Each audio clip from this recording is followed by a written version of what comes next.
പള്ളിയിൽ നിന്ന് കമ്മിറ്റിക്കാർ പുറത്താക്കി. എന്തുകൊണ്ടാ? കള്ളുകുടിച്ചവനെ മയ്യത്ത് നിസ്കരിക്കാൻ ആരാ പള്ളിക്കകത്ത് കയറ്റുക? വാപ്പാടെ മയ്യത്താന്ന് പറഞ്ഞിട്ട് കാര്യമില്ല, പള്ളിയിൽ നിന്ന് പുറത്താക്കി. ആ ദേഷ്യം കൊണ്ട് ഇന്നുവരെ വാപ്പാന്റെ ഖബറിന്റെ അരികിലേക്ക് അവൻ പോയിട്ടില്ല. 20-22 വർഷം പൊന്നുമോന് കൊടുത്ത ഭക്ഷണത്തിന്റെയും സ്നേഹത്തിന്റെയും ആദരവിനും തിരിച്ചു കൊടുത്ത പണിഷ്മെന്റാണ്. അള്ളാഹു നമ്മളെയൊക്കെ കാത്തിരക്ഷിക്കട്ടെ. നമുക്ക് ആകെ കിട്ടാനുള്ളത്, നമുക്ക് ജീവിതത്തിൽ ഒന്നും തന്നില്ലെങ്കിലും മരിച്ചു കഴിഞ്ഞാൽ നമ്മളെ ഒന്ന് നോക്കാൻ, നമ്മുടെ ഖബറിലേക്ക് വരാൻ. ഇന്ന് ഉപ്പായ അടക്കിയാൽ ഒരാഴ്ച കഴിയുമ്പോൾ മക്കൾ തലചൊറഞ്ഞുകൊണ്ട് പള്ളിപ്പറമ്പിൽ നിൽക്കും. ഉപ്പാടെ ഖബർ എവിടെയാണ്? ഇവിടെ ആയിരുന്നു, ഇങ്ങനെ നിൽക്കും. ഇതാണ് നമ്മുടെ മക്കളുടെ അവസ്ഥ. എന്നാൽ ഇവിടെ ഇരിക്കുന്ന 50-60 ഒക്കെ വയസ്സായവരോട് ചോദിച്ചാൽ അവരുടെ ഉപ്പമാരുടെ ഖബറ് പള്ളിപ്പറമ്പിൽ 100 പേര് 1000 പേര് അതിനുശേഷം അടക്കിയാലും അവർ കാണിച്ചു തരും, അതാണ് എന്റെ ഉപ്പാടെ ഖബറ്, അതാണ് എന്റെ ഉമ്മാടെ ഖബറ്. ആ ഒരു ഓർമ്മശക്തി നമുക്ക് മക്കൾക്കുണ്ടാകണമെങ്കിൽ ആ മക്കളെ ദീനുള്ളവരാക്കി നമ്മൾ മാറ്റണം. അള്ളാഹു തൗഫീഖ് തരട്ടെ. ഇവിടെ എത്രയോ മക്കളെ ഞാൻ കണ്ടു, എത്രയോ മക്കളെ കണ്ടു. ഒരുപാട് ഫാമിലികളുടെ മനസ്സിനെ പിടിച്ചുകുലുക്കിയ മക്കളുണ്ട്, ദീനുള്ള മക്കൾ. അവര് പോലും അത്ഭുതപ്പെട്ടു പോയ മക്കളുണ്ട്. അള്ളാഹു അവർക്ക് ദീർഘായുസ് കൊടുക്കട്ടെ. ആലിമീങ്ങളും ഹാഫിലുകളുമാക്കി അള്ളാഹു തിരിച്ചു കൊണ്ടുവരുമാറാകട്ടെ. ഒരാളെയെങ്കിലും ഹാഫിലാക്കി വലിയ നേട്ടമാണ്. ഒരാളെയെങ്കിലും ഇൻഷാ അല്ലാഹ് ഹാഫിലാക്കണം നമ്മുടെ മക്കളിൽ. അള്ളാഹു നമ്മുടെ പ്രിയപ്പെട്ട മക്കളെ ഹാഫിലീങ്ങളും ആലിമീങ്ങളുമാക്കി തരുമാറാകട്ടെ. എന്റെ മകനോട് ഞാൻ ചോദിച്ചു, നിനക്ക് ആരാകണമെന്ന് ചോദിച്ചു. ആരാകണം? വലിയ കൊതിയാണ് എന്റെ മനസ്സിൽ, ഹാഫിലാക്കണം. 3 മക്കളെ ഹാഫിലാക്കണമെന്ന് വല്ലാത്ത ആഗ്രഹമാണ്. 3 കൊതിക്കുമ്പോൾ ഒന്നിനെങ്കിലും അള്ളാഹു ആക്കി തരുമല്ലോ. അങ്ങനെ ഒരു ദിവസം ഞാൻ ചോദിച്ചു, നിനക്ക് ആരാവാനാണ് ആഗ്രഹം? ടീച്ചർമാരൊക്കെ ഇങ്ങനെ ചോദിക്കലുണ്ടല്ലോ. അങ്ങനെ ചോദിച്ചപ്പോൾ അവനിങ്ങനെ പറഞ്ഞു. ഞാൻ ചോദിച്ചു, ഉസ്താദാകണോ? സാധാരണ ഉസ്താദന്മാരും അവരെ മക്കളെ ഉസ്താദാക്കുന്നത് വളരെ അപൂർവമാണ്. കാരണം എന്താ? നമ്മൾ തന്നെ അനുഭവിച്ചുകൊണ്ടിരിക്കുന്ന അവരോട് വേണ്ടെന്നുള്ള രീതിയിലാണ്. നമ്മുടെ നാട്ടിലൊക്കെ പല സ്ഥലത്തും അങ്ങനെയാണ്. പക്ഷേ ഇപ്പോ കുറച്ച് അതൊക്കെ ഒന്ന് വ്യത്യാസമായിട്ടുണ്ട്. കാരണം അള്ളാഹയെ പേടി വളർക്കാൻ തുടങ്ങി. സുനാമിയൊക്കെ പെട്ടെന്ന് വന്നു തുടങ്ങിയപ്പോൾ ഒന്ന് പേടിച്ചു തുടങ്ങിയിട്ടുണ്ട്. കാരണം അതുകൊണ്ട് ചെറിയൊരു ഭയമൊക്കെ വന്ന് പഴയതുപോലെ അല്ല. ഞാൻ ചോദിച്ചു, ഉസ്താദാകണോ, ഹാഫിളാകണോ, ഡോക്ടറാകണോ, വക്കീലാവണോ, എഞ്ചിനീയർ ആവണോ, എന്താവണോ എന്ന് ചോദിച്ചു. അവൻ എന്നോട് പറഞ്ഞ മറുപടി എന്താണെന്നറിയൂ? അവന് ഡ്രൈവർ ആവണോ. എന്റെ ഭാര്യ പറയാണ് എന്നോട്, നിങ്ങളല്ലേ പറഞ്ഞ അവൻ ആപ്പിളല്ലേ നിങ്ങൾ മുന്തിരിയാക്കുക നിങ്ങൾ. അവന് എന്നും ഇത് തന്നെ സരസിൽ ഇതുവാ. അവനോട് ചോദിച്ചപ്പോൾ പറയാം, എനിക്ക് ഡ്രൈവർ ആയാൽ മതി. ഞാൻ പറഞ്ഞു, എന്താ അങ്ങനെ പറഞ്ഞ്? ഏത് വണ്ടിയുടെ ഡ്രൈവർ ആവണം? എനിക്ക് സ്കൂൾ വണ്ടിയുടെ ഡ്രൈവർ. അല്ലാഹുവേ, വേറെ ഒരു വണ്ടിയും കിട്ടിയില്ല, 200 പേരെയും കുത്തി നിറച്ച് സ്കൂൾ വണ്ടി ആയാൽ മതി. കാരണം അവൻ എന്താണെന്നറിയോ ആലോചിക്കുന്നത്? ഞാൻ ചോദിച്ചു, എന്താണ് അങ്ങനെ? സ്കൂൾ വണ്ടി ആകുമ്പോൾ വേറെ ബുദ്ധിമുട്ടൊന്നുമില്ല. രാവിലെ 8 മണിക്ക് സ്കൂളിൽ കൊണ്ടാക്കിയാൽ 3 മണി വരെ കിടന്ന് ഉറങ്ങാന്ന്. പിന്നെ 3:30 സ്കൂൾ വിടുമ്പോൾ തിരിച്ചുണ്ടാക്കിയാൽ മതിയല്ലോ. നല്ല ഡ്യൂട്ടി, ഒരു ബുദ്ധിമുട്ടുമില്ല. ആലോചിച്ച് നോക്കി. ഇപ്പോഴേ ഏകദേശം 6 വയസ്സ് കഴിഞ്ഞപ്പോഴേ അവന്റെ മനസ്സിൽ അതാണ്. എന്തായിരിക്കും പടച്ചവനെ? ഞാനിങ്ങനെ ആലോചിക്കാം. ഞാൻ എന്നിട്ട് ഇങ്ങനെ ഓരോ ദിവസവും ഇങ്ങനെ പറഞ്ഞു, എടാ അങ്ങനെയല്ല ഇങ്ങനെയല്ല. ഇപ്പൊ തൊപ്പിയൊക്കെ ഇട്ട് ഭയങ്കര സെറ്റപ്പാ. എന്നാലും ഈ ഫാത്തിയൊക്കെ ഇങ്ങനെ ഓതി തുടങ്ങിയിട്ടുണ്ട്. അള്ളാഹു തൗഫീഖ് തരട്ടെ. ആഫിളു ആലിമുകളാക്കണം. മക്കളങ്ങനെ പലതും പറയും. മക്കളങ്ങനെ അവരുടെ ആഗ്രഹത്തെ തിരിച്ചു കൊണ്ടുവരണം നമ്മൾ. നിങ്ങൾ ചോദിച്ചിട്ടുണ്ടോ? ഇന്ന് നിങ്ങൾ ചോദിക്കണം നിങ്ങളുടെ മക്കളോട്. അല്ലെങ്കിൽ നാളെ ഫോൺ വിളിക്കുമ്പോൾ ഉടനെ വിളിക്കുമ്പോൾ ചോദിക്കണം, മക്കളെ നിനക്ക് ആരാവണം എടാ? എന്നാലും ഞാനിവിടെ ഉസ്താദിന്റെ പ്രസംഗം കേട്ടു, മോനെ നിനക്ക് ആരാവണം? അവനിങ്ങനെ പറയണം, ആരാകണമെന്നവൻ പറയണം. ഒരിക്കൽ ഇതുപോലെ ഒരു ചരിത്ര പുസ്തകത്തിൽ ഞാൻ വായിച്ചതാണ്. അത്ഭുതപ്പെട്ടു പോയി എന്റെ പ്രിയമുള്ളവരെ. ഒരു കുടുംബത്തിൽ ഒരു പ്രിയപ്പെട്ട 8 വയസ്സുകാരന്റെ ജീവിതം കണ്ടിട്ട് ഒരു ഹൈന്ദവ കുടുംബം മുഴുവനും ഇസ്ലാമിലേക്ക് വന്ന ഒരു പുസ്തകം വായിച്ചിട്ട് അത്ഭുതപ്പെട്ടു പോയി. ഒരു ഹൈന്ദവ ടീച്ചർ ചോദിച്ചു അത്രേ കുട്ടികളോട്, നിങ്ങൾക്ക് ആരാകണമെന്ന് ചോദിച്ചു. ഓരോ കുട്ടി ഡോക്ടർ, വക്കീൽ, എഞ്ചിനീയർ ഒക്കെ പറഞ്ഞപ്പോൾ ഒരു 8 വയസ്സുകാരൻ എഴുന്നേറ്റ് നിന്ന് പറഞ്ഞു, എനിക്ക് സഹാബിയാകണമെന്ന് പറഞ്ഞു. അള്ളാഹു അവരെ സ്നേഹിക്കാനും ഇഷ്ടപ്പെടാനും നമുക്ക് തൗഫീഖ് തരട്ടെ. ജന്നത്തിൽ ബഖിയ സന്ദർശിക്കാൻ അള്ളാഹു നമുക്ക് തൗഫീഖ് തരട്ടെ. എന്തോ ഒരു റാഹത്താണ് അവിടെ നമുക്ക് ചെല്ലുമ്പോ മനസ്സിന് കിട്ടുന്നത്. എന്തോ ഒരു ആനന്ദമാണ്. അള്ളാഹു അതിനുള്ള തൗഫീഖ് നമുക്ക് തരട്ടെ. പ്രിയമുള്ളവരെ, സഹാബിയാകണമെന്ന് പറഞ്ഞപ്പോൾ ടീച്ചർക്ക് അറിയില്ല സഹാബി എന്ന് പറഞ്ഞാൽ ആരാണെന്നറിയില്ല. ആ കുട്ടിയോട് ചോദിച്ചു, സഹാബി എന്ന് പറഞ്ഞാൽ ആരാ? കുട്ടി പറഞ്ഞു, എനിക്കറിയില്ല, ഉമ്മ പറഞ്ഞു തന്നതാണ്. സഹാബി എന്ന് പറയുന്ന ഒരു സംഭവത്തിനോടുള്ള മഹബത്ത് ഉമ്മ തന്നതാണ്. അതുകൊണ്ട് ഉമ്മയോട് ചോദിക്കണം. ടീച്ചർക്ക് കൗതുകം തോന്നി. 8 വയസ്സുകാരന്റെ വിരൽത്തുമ്പ് പിടിച്ച് സ്കൂളിന്റെ അരികിലുള്ള വീട്ടിലേക്ക് ചെന്നിട്ട് ആ കുഞ്ഞിന്റെ ഉമ്മയോട് ചോദിച്ചു, സഹാബിയാകണമെന്ന് നിങ്ങളുടെ മകൻ പറയുന്നു, എന്താണ് അതിന്റെ കാരണം? ഉമ്മ ചോദിച്ചു, മോനെ നിനക്ക് ഏത് സഹാബിയാകണം? മോനെ നിനക്ക് ഏത് സഹാബിയാകണം? പറഞ്ഞു കൊടുക്കണം ഉപ്പമാരെ. 2 മാസത്തെ ലീവിന് നാട്ടിൽ ചെല്ലുമ്പോ കൂട്ടുകാർക്ക് സാധനം കൊടുക്കാനെന്ന് പറഞ്ഞ് മലബാറിലേക്ക് അങ്ങ് വണ്ടി കയറിയാ പോരാ. കൂട്ടുകാർക്ക് ലഡു കൊടുക്കാനെന്നും പറഞ്ഞ് നിടോ കൊടുക്കാനെന്നും പറഞ്ഞ് പെട്ടിയും കെട്ടി അങ്ങ് പോയാ പോരാ. നിന്റെ മക്കളെ നോക്കാനാണ് 2 മാസം നീ നാട്ടിൽ ചെല്ലുന്നത്. രാത്രിയിൽ 1 മണിക്കൂറെങ്കിലും ആ മക്കളുടെ അരികിൽ ചെന്നിരിക്കണം. കിടക്കയിൽ നിന്റെ അരികിലേക്ക് പിടിച്ചിരുത്തണം. സഹാബത്തിന്റെ കഥ പറഞ്ഞു കൊടുക്കണം. ഇസ്ലാമിക ചരിത്രം നിന്റെ മക്കളുടെ മെമ്മറിയിലേക്ക് ഇട്ട് കൊടുക്കണം. ഇന്ത്യ രാജ്യത്തിന്റെ സ്വാതന്ത്ര്യത്തിന് വേണ്ടി ഗർജിച്ച മൗലാന മുഹമ്മദ് അലി ദൗഹർ റളിയല്ലാഹു തആല അൻഹു എന്താ പറഞ്ഞത്? ഇന്ത്യ രാജ്യത്തിനോട് എനിക്ക് മഹബത്ത് ഉണ്ടാക്കി തന്നത് എന്റെ ഉമ്മ പറഞ്ഞു തന്ന കഥകളാ. എന്റെ ഉമ്മ പറഞ്ഞു തന്ന കഥകളാണ്. രാത്രിയും പകലുമായി എന്റെ ഉമ്മ എനിക്ക് പറഞ്ഞു തന്ന കഥകളാ. നമ്മുടെ ഉമ്മാക്ക് പറഞ്ഞു കൊടുക്കാൻ കഥകൾ അറിയുമോ? നമ്മുടെ ഉമ്മാക്ക് പറഞ്ഞു കൊടുക്കാൻ കഥകൾ അറിയുമോ? നേരം പുലർന്നാൽ പാതിരാ സമയം വരെ ഒന്നൊഴിയാതെ വിട്ടുമാറാതെ കൂടെ പുലരുന്ന 100 കണക്കാറ് സീരിയലിന്റെ മുന്നിൽ പൊട്ടിക്കറിയുന്ന തള്ളമാരായി ഈ സമുദായത്തിന്റെ പെങ്ങന്മാര് മാറുമ്പോ നിന്റെ മയ്യത്ത് കട്ടിലെ ചവിട്ടുന്നവരായി നിന്റെ മക്കൾ മാറും. അള്ളാഹു കാത്തിരക്ഷിക്കുമാറാകട്ടെ. നിന്റെ മക്കളോട് ആരാകണമെന്ന് ചോദിച്ചാൽ കരഞ്ഞുകൊണ്ടവൻ പറയണം, എനിക്ക് മദീനയുടെ മുറ്റത്ത് ജനിക്കാൻ കൊതിയുണ്ടായിരുന്നെന്ന് പറയുന്ന മകനാക്കി മാറ്റണം. ഇന്ന് എന്നോടൊരു സഹോദരൻ പറഞ്ഞതാ, പരലോകത്ത് സ്വർഗലോകത്ത് പിന്നാലെ നബി മുഹമ്മദ് മുസ്തഫ സല്ലല്ലാഹു അലൈഹി വസല്ലമ തങ്ങളുടെ ഖാദിമാക്കാൻ വേണ്ടി ഉസ്താദ് ദുആ ചെയ്യണമെന്ന എന്തോ ഒരു താല്പര്യമാ. പറഞ്ഞു തീരുന്നതിന് മുമ്പ് കണ്ണുകൾ നിറഞ്ഞൊഴുകി. നമ്മുടെ മക്കൾ അങ്ങനെ പറയണം, അതിന് മത്സരിക്കണം, അതിന് താല്പര്യം കാണിക്കണം. എനിക്ക് സഹാബിയാകണം ഉമ്മ. ഏത് സഹാബിയാകണമെന്ന് ചോദിച്ചപ്പോൾ ആ മകൻ പറഞ്ഞു, എനിക്ക് ബഷീർ റളിയല്ലാഹു അൻഹു എന്ന സഹാബിയാകണം. നല്ല ഒരു കൊച്ചുകുട്ടിയാണ് ബഷീർ എന്ന് പറയുന്ന സഹാബി. യുദ്ധത്തിന്റെ രണാങ്കണത്തിലേക്ക് സഹാബികളെല്ലാം പോകുമ്പോൾ ബഷീർ എന്ന് പറയുന്ന കൊച്ചുകുട്ടിയുടെ ഉപ്പയും പോവുകയാണ്. മോന്റെ കവളത്ത് മുത്തം കൊടുത്തിട്ട് പറഞ്ഞു, മോനെ ഉപ്പ യുദ്ധത്തിന് പോവുകയാണ്. കൊച്ചുകുട്ടികളോടൊപ്പം ഉപ്പാടെ പിന്നാലെ, ഉപ്പമാരുടെ പിന്നാലെ മക്കൾ മരുഭൂമിയിലൂടെ നടന്നപ്പോൾ ബഷീർ എന്ന സഹാബി തന്റെ ഉപ്പയുടെ പിന്നാലെ നടന്നു പോവുകയാണ്. ഉപ്പാക്ക് മുത്തം കൊടുത്ത് സലാം പറഞ്ഞു വിടുമ്പോ കൂട്ടുകാർ വട്ടം കൂടിയിരുന്നുകൊണ്ട് ചോദിച്ചു, എടാ നിന്റെ ഉപ്പ മടങ്ങി വരുമോ? ബഷീർ എന്ന സഹാബി കൊച്ചുകുട്ടി പറയുകയാണ്, യുദ്ധം കഴിഞ്ഞ് ആദ്യം മടങ്ങി വരുന്നത് എന്റെ ഉപ്പച്ചിയായിരിക്കും. ആദ്യം മടങ്ങി വരുന്നത് എന്റെ ഉപ്പച്ചിയായിരിക്കും. എല്ലാ കുട്ടികളും കൂടി മരുഭൂമിയിൽ ഉപ്പമാരെ കാത്തിരിക്കുമ്പോൾ യുദ്ധം കഴിഞ്ഞ് ഓരോ ഉപ്പമാരും വരുന്നു. ബഷീർ എന്ന സഹാബിയുടെ ഉപ്പ മാത്രം മടങ്ങി വന്നില്ല. ഓരോ ഉപ്പമാരും വരികയാണ്. ബഷീർ എന്ന സഹാബിയുടെ ഉപ്പ മാത്രം മടങ്ങി വന്നില്ല. ആ പ്രിയപ്പെട്ട പിതാവ് യുദ്ധത്തിന്റെ രണാങ്കണത്തിൽ കൈകാലുകൾ ഛേദിക്കപ്പെട്ടുകൊണ്ട് വീണുപോയെന്നറിഞ്ഞപ്പോൾ, തലമുറിക്കപ്പെട്ടുകൊണ്ട് കൈകാലുകൾ കഷണമാക്കി യുദ്ധത്തിന്റെ രണാങ്കണത്തിൽ വലിച്ചെറിഞ്ഞോ എന്ന് പ്രഖ്യാപനം വന്നപ്പോൾ ബഷീർ എന്ന സഹാബി മരുഭൂമിയുടെ ദീർഘദൂരത്തേക്ക് കണ്ണും നട്ട് കാത്തിരിക്കുകയാണ്.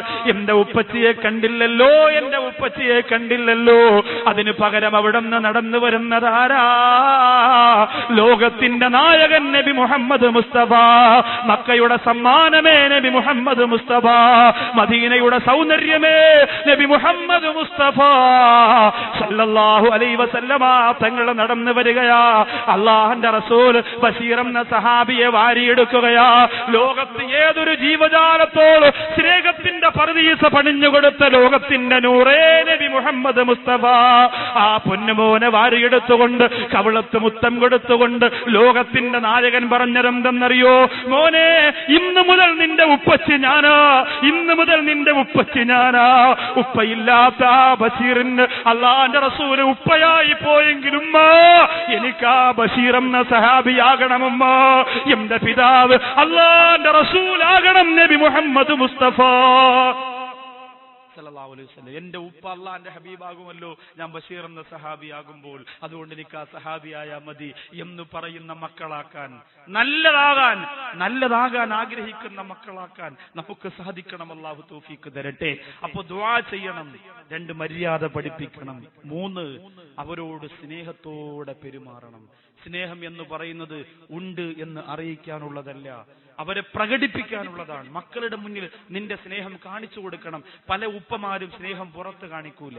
പല ഉപ്പമാരും ഫാത്തിമ ബീവി റളിയല്ലാഹു അൻഹയോട് അലി റളിയല്ലാഹു അൻഹു ചോദിച്ചു, അള്ളാന്റെ ഹബീബിൽ നിന്ന് നിനക്ക് കിട്ടിയ ഏറ്റവും വലിയ സമ്മാനം എന്താ? അതൊന്ന് ആലോചിച്ച് നോക്കി, എന്തായിരിക്കും ആ സമ്മാനം? എന്തെല്ലാം കൊടുത്തിട്ടുണ്ടാവും? കരളിന്റെ കഷണമല്ലേ, എന്തെല്ലാം കൊടുത്തിട്ടുണ്ടാവും? അള്ളാന്റെ ഹബീബിൽ നിന്ന് നിനക്ക് കിട്ടിയ ഏറ്റവും വലിയ സമ്മാനം എന്തേന്ന് ചോദിക്കുമ്പോ റസൂലുള്ളാഹിയുടെ കരളിന്റെ കഷണം ബീവി ഫാത്തിമത്തു സുഹ്റാ റളിയല്ലാഹു അൻഹ പറഞ്ഞത് എന്തെന്നറിയുമോ? എന്റെ തലയിലേക്ക് അള്ളാന്റെ റസൂൽ തന്നിരുന്ന മുത്തങ്ങളാണ്, മുത്തങ്ങളാണ്. അതിലപ്പുറം ഒരു വലിയ സമ്മാനമുണ്ടോ? എന്റെ തലയിൽ എന്റെ ഹബീബ് എനിക്ക് തന്നിരുന്ന മുത്തങ്ങളാണ് ലോകത്തിനെനിക്ക് കിട്ടിയ ഏറ്റവും വലിയ സമ്മാനം. നമ്മുടെ മക്കൾക്ക് ഒരു മുത്തം കൊടുത്തിട്ട് എത്ര നാളായി? ചിന്തിച്ചു നോക്കി. മക്കൾ അരികത്ത് പോയിരുന്നിട്ട് എത്ര നാളായി? ഫോട്ടോയിൽ നമ്മൾ മുത്തും. ഗൾഫിലേക്ക് ചെന്ന് 2 ദിവസം കഴിയുമ്പോൾ ആ മക്കളെ നമ്മൾ അടിക്കാറില്ലേ? 10 വയസ്സിന് മുമ്പ് നിങ്ങൾ നിങ്ങളുടെ മക്കളെ അടിക്കരുത് എന്ന് ബഹുമാനപ്പെട്ട ഗസാലി ഇമാം റളിയല്ലാഹു അൻഹു പറയുകയാണ്. 10 വയസ്സിന് മുമ്പ് മക്കളെ അടിച്ചാൽ ആ അടി നിങ്ങൾ മരിക്കുന്നതിന് മുമ്പ് മക്കൾ നിങ്ങളെ തിരിച്ചടിക്കുമെന്നാണ്. അള്ളാഹു നമ്മളെ കാത്തിരക്ഷിക്കുമാറാകട്ടെ. നമ്മൾ അടിക്കൂലേ?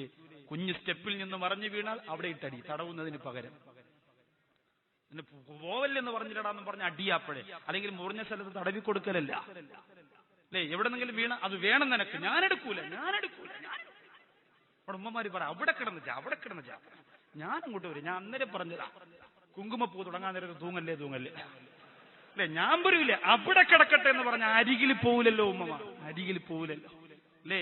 10 വയസ്സിന് മുമ്പ് നിന്റെ മക്കളെ നീ അടിക്കാൻ പാടില്ല, ഉപദ്രവിക്കാൻ പാടില്ല, വിഷമിപ്പിക്കാൻ പാടില്ല, ബുദ്ധിമുട്ടിക്കരുത് അവരെ. അവർക്ക് എന്തറിയാം? ഒന്നും അറിയില്ലല്ലോ, കൊച്ചുകുട്ടികളല്ലേ.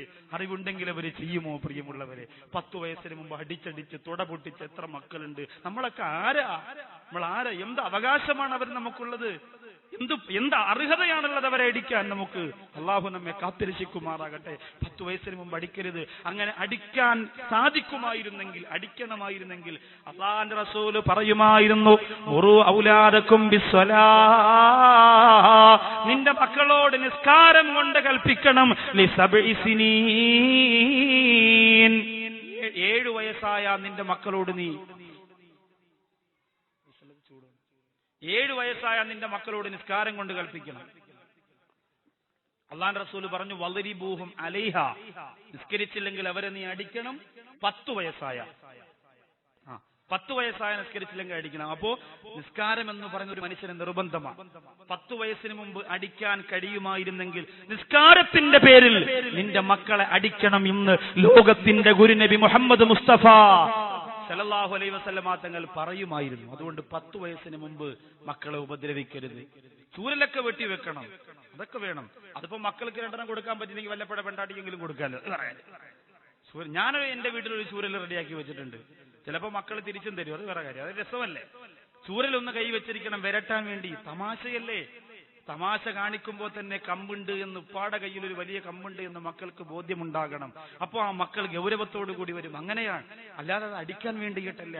10 വയസ്സിന് മുമ്പ് മക്കളെ വാരി ഉപദ്രവിക്കുന്ന, അടിക്കുന്ന എത്രയോ ഉപ്പമാരുണ്ട്. ഒരിക്കലും അത് ചെയ്യരുത്. സ്നേഹത്തോടുകൂടി അവരോട് പെരുമാറണം.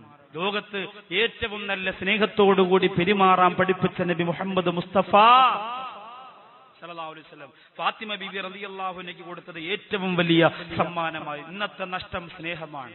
മക്കളെ സ്നേഹിക്കുന്നത് പണം നോക്കിയിട്ടല്ലേ? കാശുള്ളവനോട് മാത്രം സ്നേഹം, കാശില്ലാത്തവനോട് സ്നേഹമില്ല.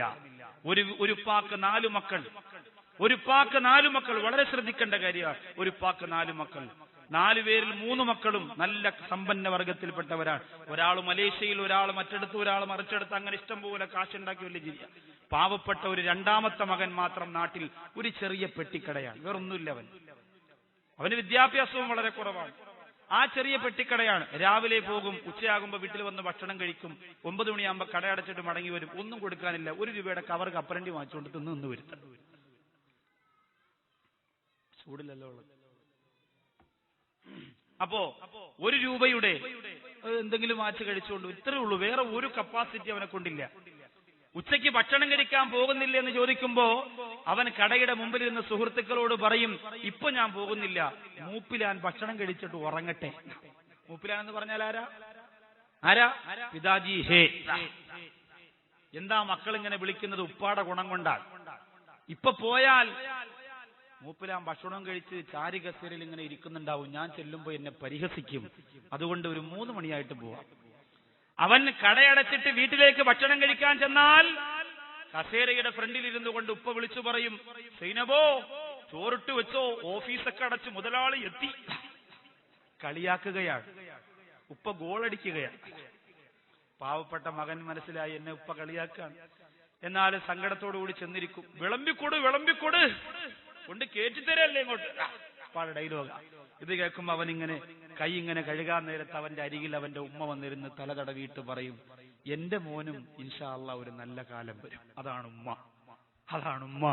ആര് കുറ്റപ്പെടുത്തിയാലും തന്റെ പൊന്നുമോന് വേണ്ടി മനസ്സ് തുറന്നു കൊടുക്കാൻ ലോകത്ത് ആകെ സാധിക്കുന്നത് ആ ഉമ്മാക്കു മാത്രമാണ്. ഉമ്മ അരികിലിരുന്ന് ഭക്ഷണം വാരി വായിലേക്ക് വെച്ചു കൊടുത്തിട്ട് പറയും, ഇപ്പൊ അങ്ങനെ പറയും മോനെ, അത് ഉപ്പാടെ സങ്കടമാണ്. എന്റെ മോനും ഒരു നല്ല കാലം വരും, മോന് സങ്കടപ്പെടണ്ട, എന്റെ തങ്കക്കൂടത്തിനും അല്ലാഹു നല്ലൊരു കാലം തരും എന്ന് പറഞ്ഞുകൊണ്ട് ആ ഉമ്മ സ്നേഹിക്കുമ്പോൾ ഇന്ന് അങ്ങനെയുള്ള ഉമ്മമാരെയും കാണാനില്ല. വിവേചനം കാണിക്കരുതേ, വിവേചനം കാണിക്കരുതേ, വിവേചനം കാണിക്കരുതേ. മക്കൾക്കിടയിൽ ഒരിക്കലും വിവേചനം കാണിക്കരുത്. അള്ളാന്റെ റസൂല് പറയുന്നു, സവൂബൈന ഔലാദിക്കും, നിങ്ങളുടെ മക്കളെ നിങ്ങൾ സമമായിട്ട് സ്നേഹിക്കുക, പെരുമാറുക. ഫില്ലത്തിയ, അവർക്ക് എന്തെങ്കിലും കൊടുക്കുന്ന വിഷയത്തിലാണെങ്കിൽ ഫലൂകുന്തു മുഫല്ലലൻ അഹദാ, മക്കളിൽ ആർക്കെങ്കിലും ഒരു പ്രത്യേകത കൊടുക്കുമായിരുന്നെങ്കിൽ ലഫല്ലൽതു നിസാ, പെമ്മക്കൾക്ക് ആ പ്രത്യേകത കൊടുക്കുമായിരുന്നെന്ന് നബി മുഹമ്മദ് മുസ്തഫ. മക്കൾക്കൊരു പരിഗണന കൊടുക്കുമായിരുന്നെങ്കിൽ ആദ്യം ഞാൻ പെമ്മക്കൾക്ക് കൊടുക്കുമായിരുന്നു എന്ന് നബി മുഹമ്മദ് മുസ്തഫ. നേരം പുലർന്നിട്ട് എത്ര സലാത്ത് ചൊല്ലി എന്റെ അബൂദാബിയിലെ ഇസ്ലാമിക് സെന്ററിൽ വന്നിരിക്കുന്ന പ്രിയപ്പെട്ട ഉമ്മ പെങ്ങന്മാരെ, നിന്നോട് അല്ലാഹുവിന്റെ റസൂൽ പറഞ്ഞ കണ്ടില്ലേ, നിന്റെ ഉപ്പമാരോട് പറയുന്നു, സ്ഥാനം കൊടുക്കുമായിരുന്നെങ്കിൽ പെമ്മക്കൾക്ക് കൊടുക്കാൻ ഞാൻ പറയുമായിരുന്നെന്ന് അഷ്റഫുൽ ഖൽഖ് നബിയുനാ മുഹമ്മദ് മുസ്തഫ. കൊടുക്കാൻ പറയുമായിരുന്നെങ്കിൽ പെമ്മക്കളോട് കൊടുക്കാൻ പറയുമായിരുന്നു അത്രേ. ആലോചിച്ചു നോക്കിയേ, അള്ളാഹു നമുക്ക് തന്ന സൗഭാഗ്യമല്ലേ. അതുകൊണ്ട് വിവേചനം കാണിക്കരുത്. ഇന്ന് പെമ്മക്കളോടാണല്ലോ വെറുപ്പ്. കോഴിക്കോട് മെഡിക്കൽ കോളേജിൽ 6ാമത് കുഞ്ഞിനെ പ്രസവിക്കാൻ ഹോസ്പിറ്റലിനകത്ത് ലേബർ റൂമിലേക്ക് കടന്നപ്പോൾ ആ പ്രിയപ്പെട്ടവൾ സിസ്റ്ററോട് പറഞ്ഞതാണ്, ഇത് പെൺകുട്ടിയാണെങ്കിൽ എന്നെ മരുന്ന് വെച്ച് കൊന്നുകളയണം, ഭർത്താവിന്റെ വീട്ടിൽ എന്നെ കയറ്റുകയില്ല.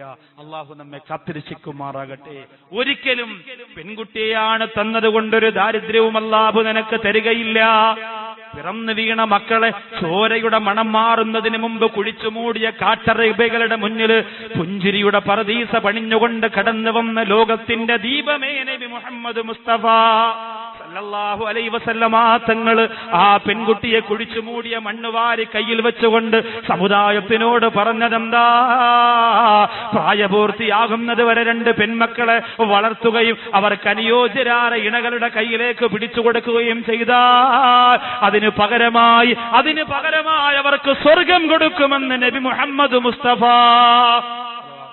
കുഴിച്ചു മൂടപ്പെട്ട പെണ്ണിന്റെ മണ്ണ് വാരി കയ്യിൽ വെച്ചുകൊണ്ട് അള്ളാന്റെ ഹബീബ് നബി മുഹമ്മദ് മുസ്തഫ സല്ലല്ലാഹു അലൈഹി വസല്ലമ തങ്ങൾ പറഞ്ഞു, ആ 2 പെൺമക്കളെ പ്രായപൂർത്തിയാകുന്നത് വരെ വളർത്തി പോറ്റിയ അവർക്ക് അത് കാരണമായി അവർക്ക് അല്ലാഹു സുബ്ഹാനഹു വ തആലയുടെ ഭാഗത്ത് നിന്ന് സ്വർഗം ഞാൻ വാങ്ങിച്ചു കൊടുക്കുമെന്ന് നബിയുനാ മുഹമ്മദ് മുസ്തഫ സല്ലല്ലാഹു അലൈഹി വസല്ലം. അതുകൊണ്ട് പെൺമക്കളായതുകൊണ്ട് അവരെ അവഗണിക്കരുത്.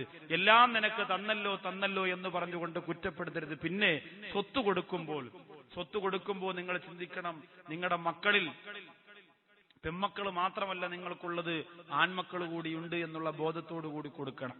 ആൺമക്കൾക്ക് ഒന്നും കിട്ടാറില്ല. 10 ഏക്കർ റബ്ബർ മൂത്ത പെങ്ങളുടെ പേരിലാണ്. എല്ലാം പെങ്ങന്മാർക്ക് എഴുതി കൊടുത്തു. മോനൊന്നുമില്ല, അവനാണല്ലേ, അവൻ സമ്പാദിച്ചിട്ടാകട്ടെ എന്ന്. അതാണ് എല്ലാവരും ഇവിടെ കിടന്ന് കഷ്ടപ്പെടുക. നമുക്കൊന്നുമില്ല. നിങ്ങളിനിപ്പോ പറയും നമുക്കൊന്നും കിട്ടിയില്ലെങ്കിലും കുഴപ്പമില്ല, അളിയന്മാരെ ശല്യം ചെയ്യാൻ 2ാമത് വരാതിരുന്നാൽ മതി. ഒന്നും തന്നില്ലെങ്കിലും കുഴപ്പമില്ല ഉസ്താദേ, എല്ലാം കൊടുത്തല്ലോ പെങ്ങൾക്ക്. വീണ്ടും അളിയൻ ഇങ്ങനെ കറങ്ങി വരലുണ്ട്, സഹിക്കുന്നില്ല. വേണം. അളിയന് നമ്മളെ കൊണ്ട് പറ്റുന്നതൊക്കെ ചെയ്തു കൊടുക്കണം. പിന്നെ ചില പെങ്ങന്മാരെങ്ങനെയാണ്, എത്ര കൊടുത്താലും മതിയാവൂല, വീണ്ടും വീണ്ടും വന്നിട്ട് പറയും, എന്നാലും ഉപ്പ അങ്ങനെ ചെയ്തല്ലോ ഇങ്ങനെ ചെയ്തല്ലോ, എന്നെ മാത്രം കെട്ടിച്ചു വിട്ടിട്ട് പിന്നെ എന്നൊക്കെ പറഞ്ഞ് എങ്ങനെയെങ്കിലും ഒന്നുകൂടി കുറച്ചിങ്ങനെ ഉപ്പാടെ കയ്യിൽ നിന്ന് ഇങ്ങനെ ഊരിയെടുക്കാനുള്ള ശ്രമം ചില പെങ്ങന്മാരെ നടത്തുന്നുണ്ട്. ആങ്ങളമാരെ ഊറ്റി കുടിക്കുന്ന സ്വഭാവം എന്റെ പ്രിയമുള്ളവരെ നമ്മൾ ഒഴിവാക്കണം. കാരണം അവർക്കൊരു ജീവിതം വേണം. എത്രയോ സഹോദരങ്ങൾ 3ഉം 4ഉം പെങ്ങന്മാരെ നിക്കാഹ് ചെയ്യിപ്പിച്ചു വിടാൻ കഷ്ടപ്പെട്ട് 30-35 വയസ്സായിട്ട് ഇന്നും വിവാഹം കഴിക്കാതെ ജീവിക്കുന്ന എത്രയോ പേരുണ്ട്. അള്ളാഹു അവർക്ക് ദീർഘായുസ് കൊടുക്കുമാറാകട്ടെ. എന്നോടൊരു സഹോദരൻ പറഞ്ഞതാ, പത്തനംതിട്ടയിലുള്ള പന്തളം സ്വദേശിയായ ഒരു സുധീർ എന്ന് പറയുന്ന സഹോദരൻ പറഞ്ഞതാ.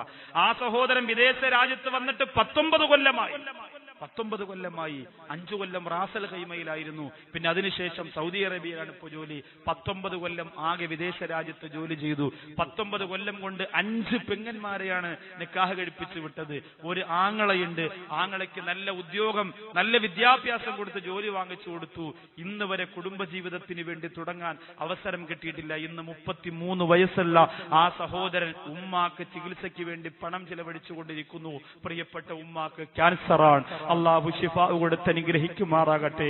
ഉമ്മാടെ രോഗം മാറാതെ ഉസ്താദെ ഞാനിനി വിവാഹം കഴിക്കില്ല എന്ന് നിയ്യത്ത് ചെയ്തുകൊണ്ട് ഇപ്പോഴും വിദേശ രാജ്യത്ത് മാസം കിട്ടുന്ന ശമ്പളം മുഴുവനും ക്യാൻസർ രോഗം ബാധിച്ച ഉമ്മാടെ ചികിത്സയ്ക്ക് വേണ്ടി മാത്രം ചെലവഴിക്കുന്ന പ്രവാസിയെ കാണുമ്പോൾ നിങ്ങളൊക്കെ എന്റെ പ്രിയപ്പെട്ടവരെ ഈ അബൂദാബിയുടെ മണ്ണിൽ സുഖലോലുപ സ്വർഗത്തിലാണ് താമസിക്കുന്നത് എന്ന് ചിന്തിക്കണം. ഒരു നാണയത്തൊട്ടെടുത്ത് ബാക്കിയുള്ള ഒന്നിനും ചെലവഴിക്കാൻ കഴിയാതെ RCCയിലേക്ക് ഉമ്മാടെ മരുന്നിന് വേണ്ടി അയച്ചു കൊടുക്കുന്ന 33 വയസ്സുകാരൻ ഇന്ന് വരെ കുടുംബത്തിന് വേണ്ടി മാത്രം കഷ്ടപ്പെട്ടവരാ.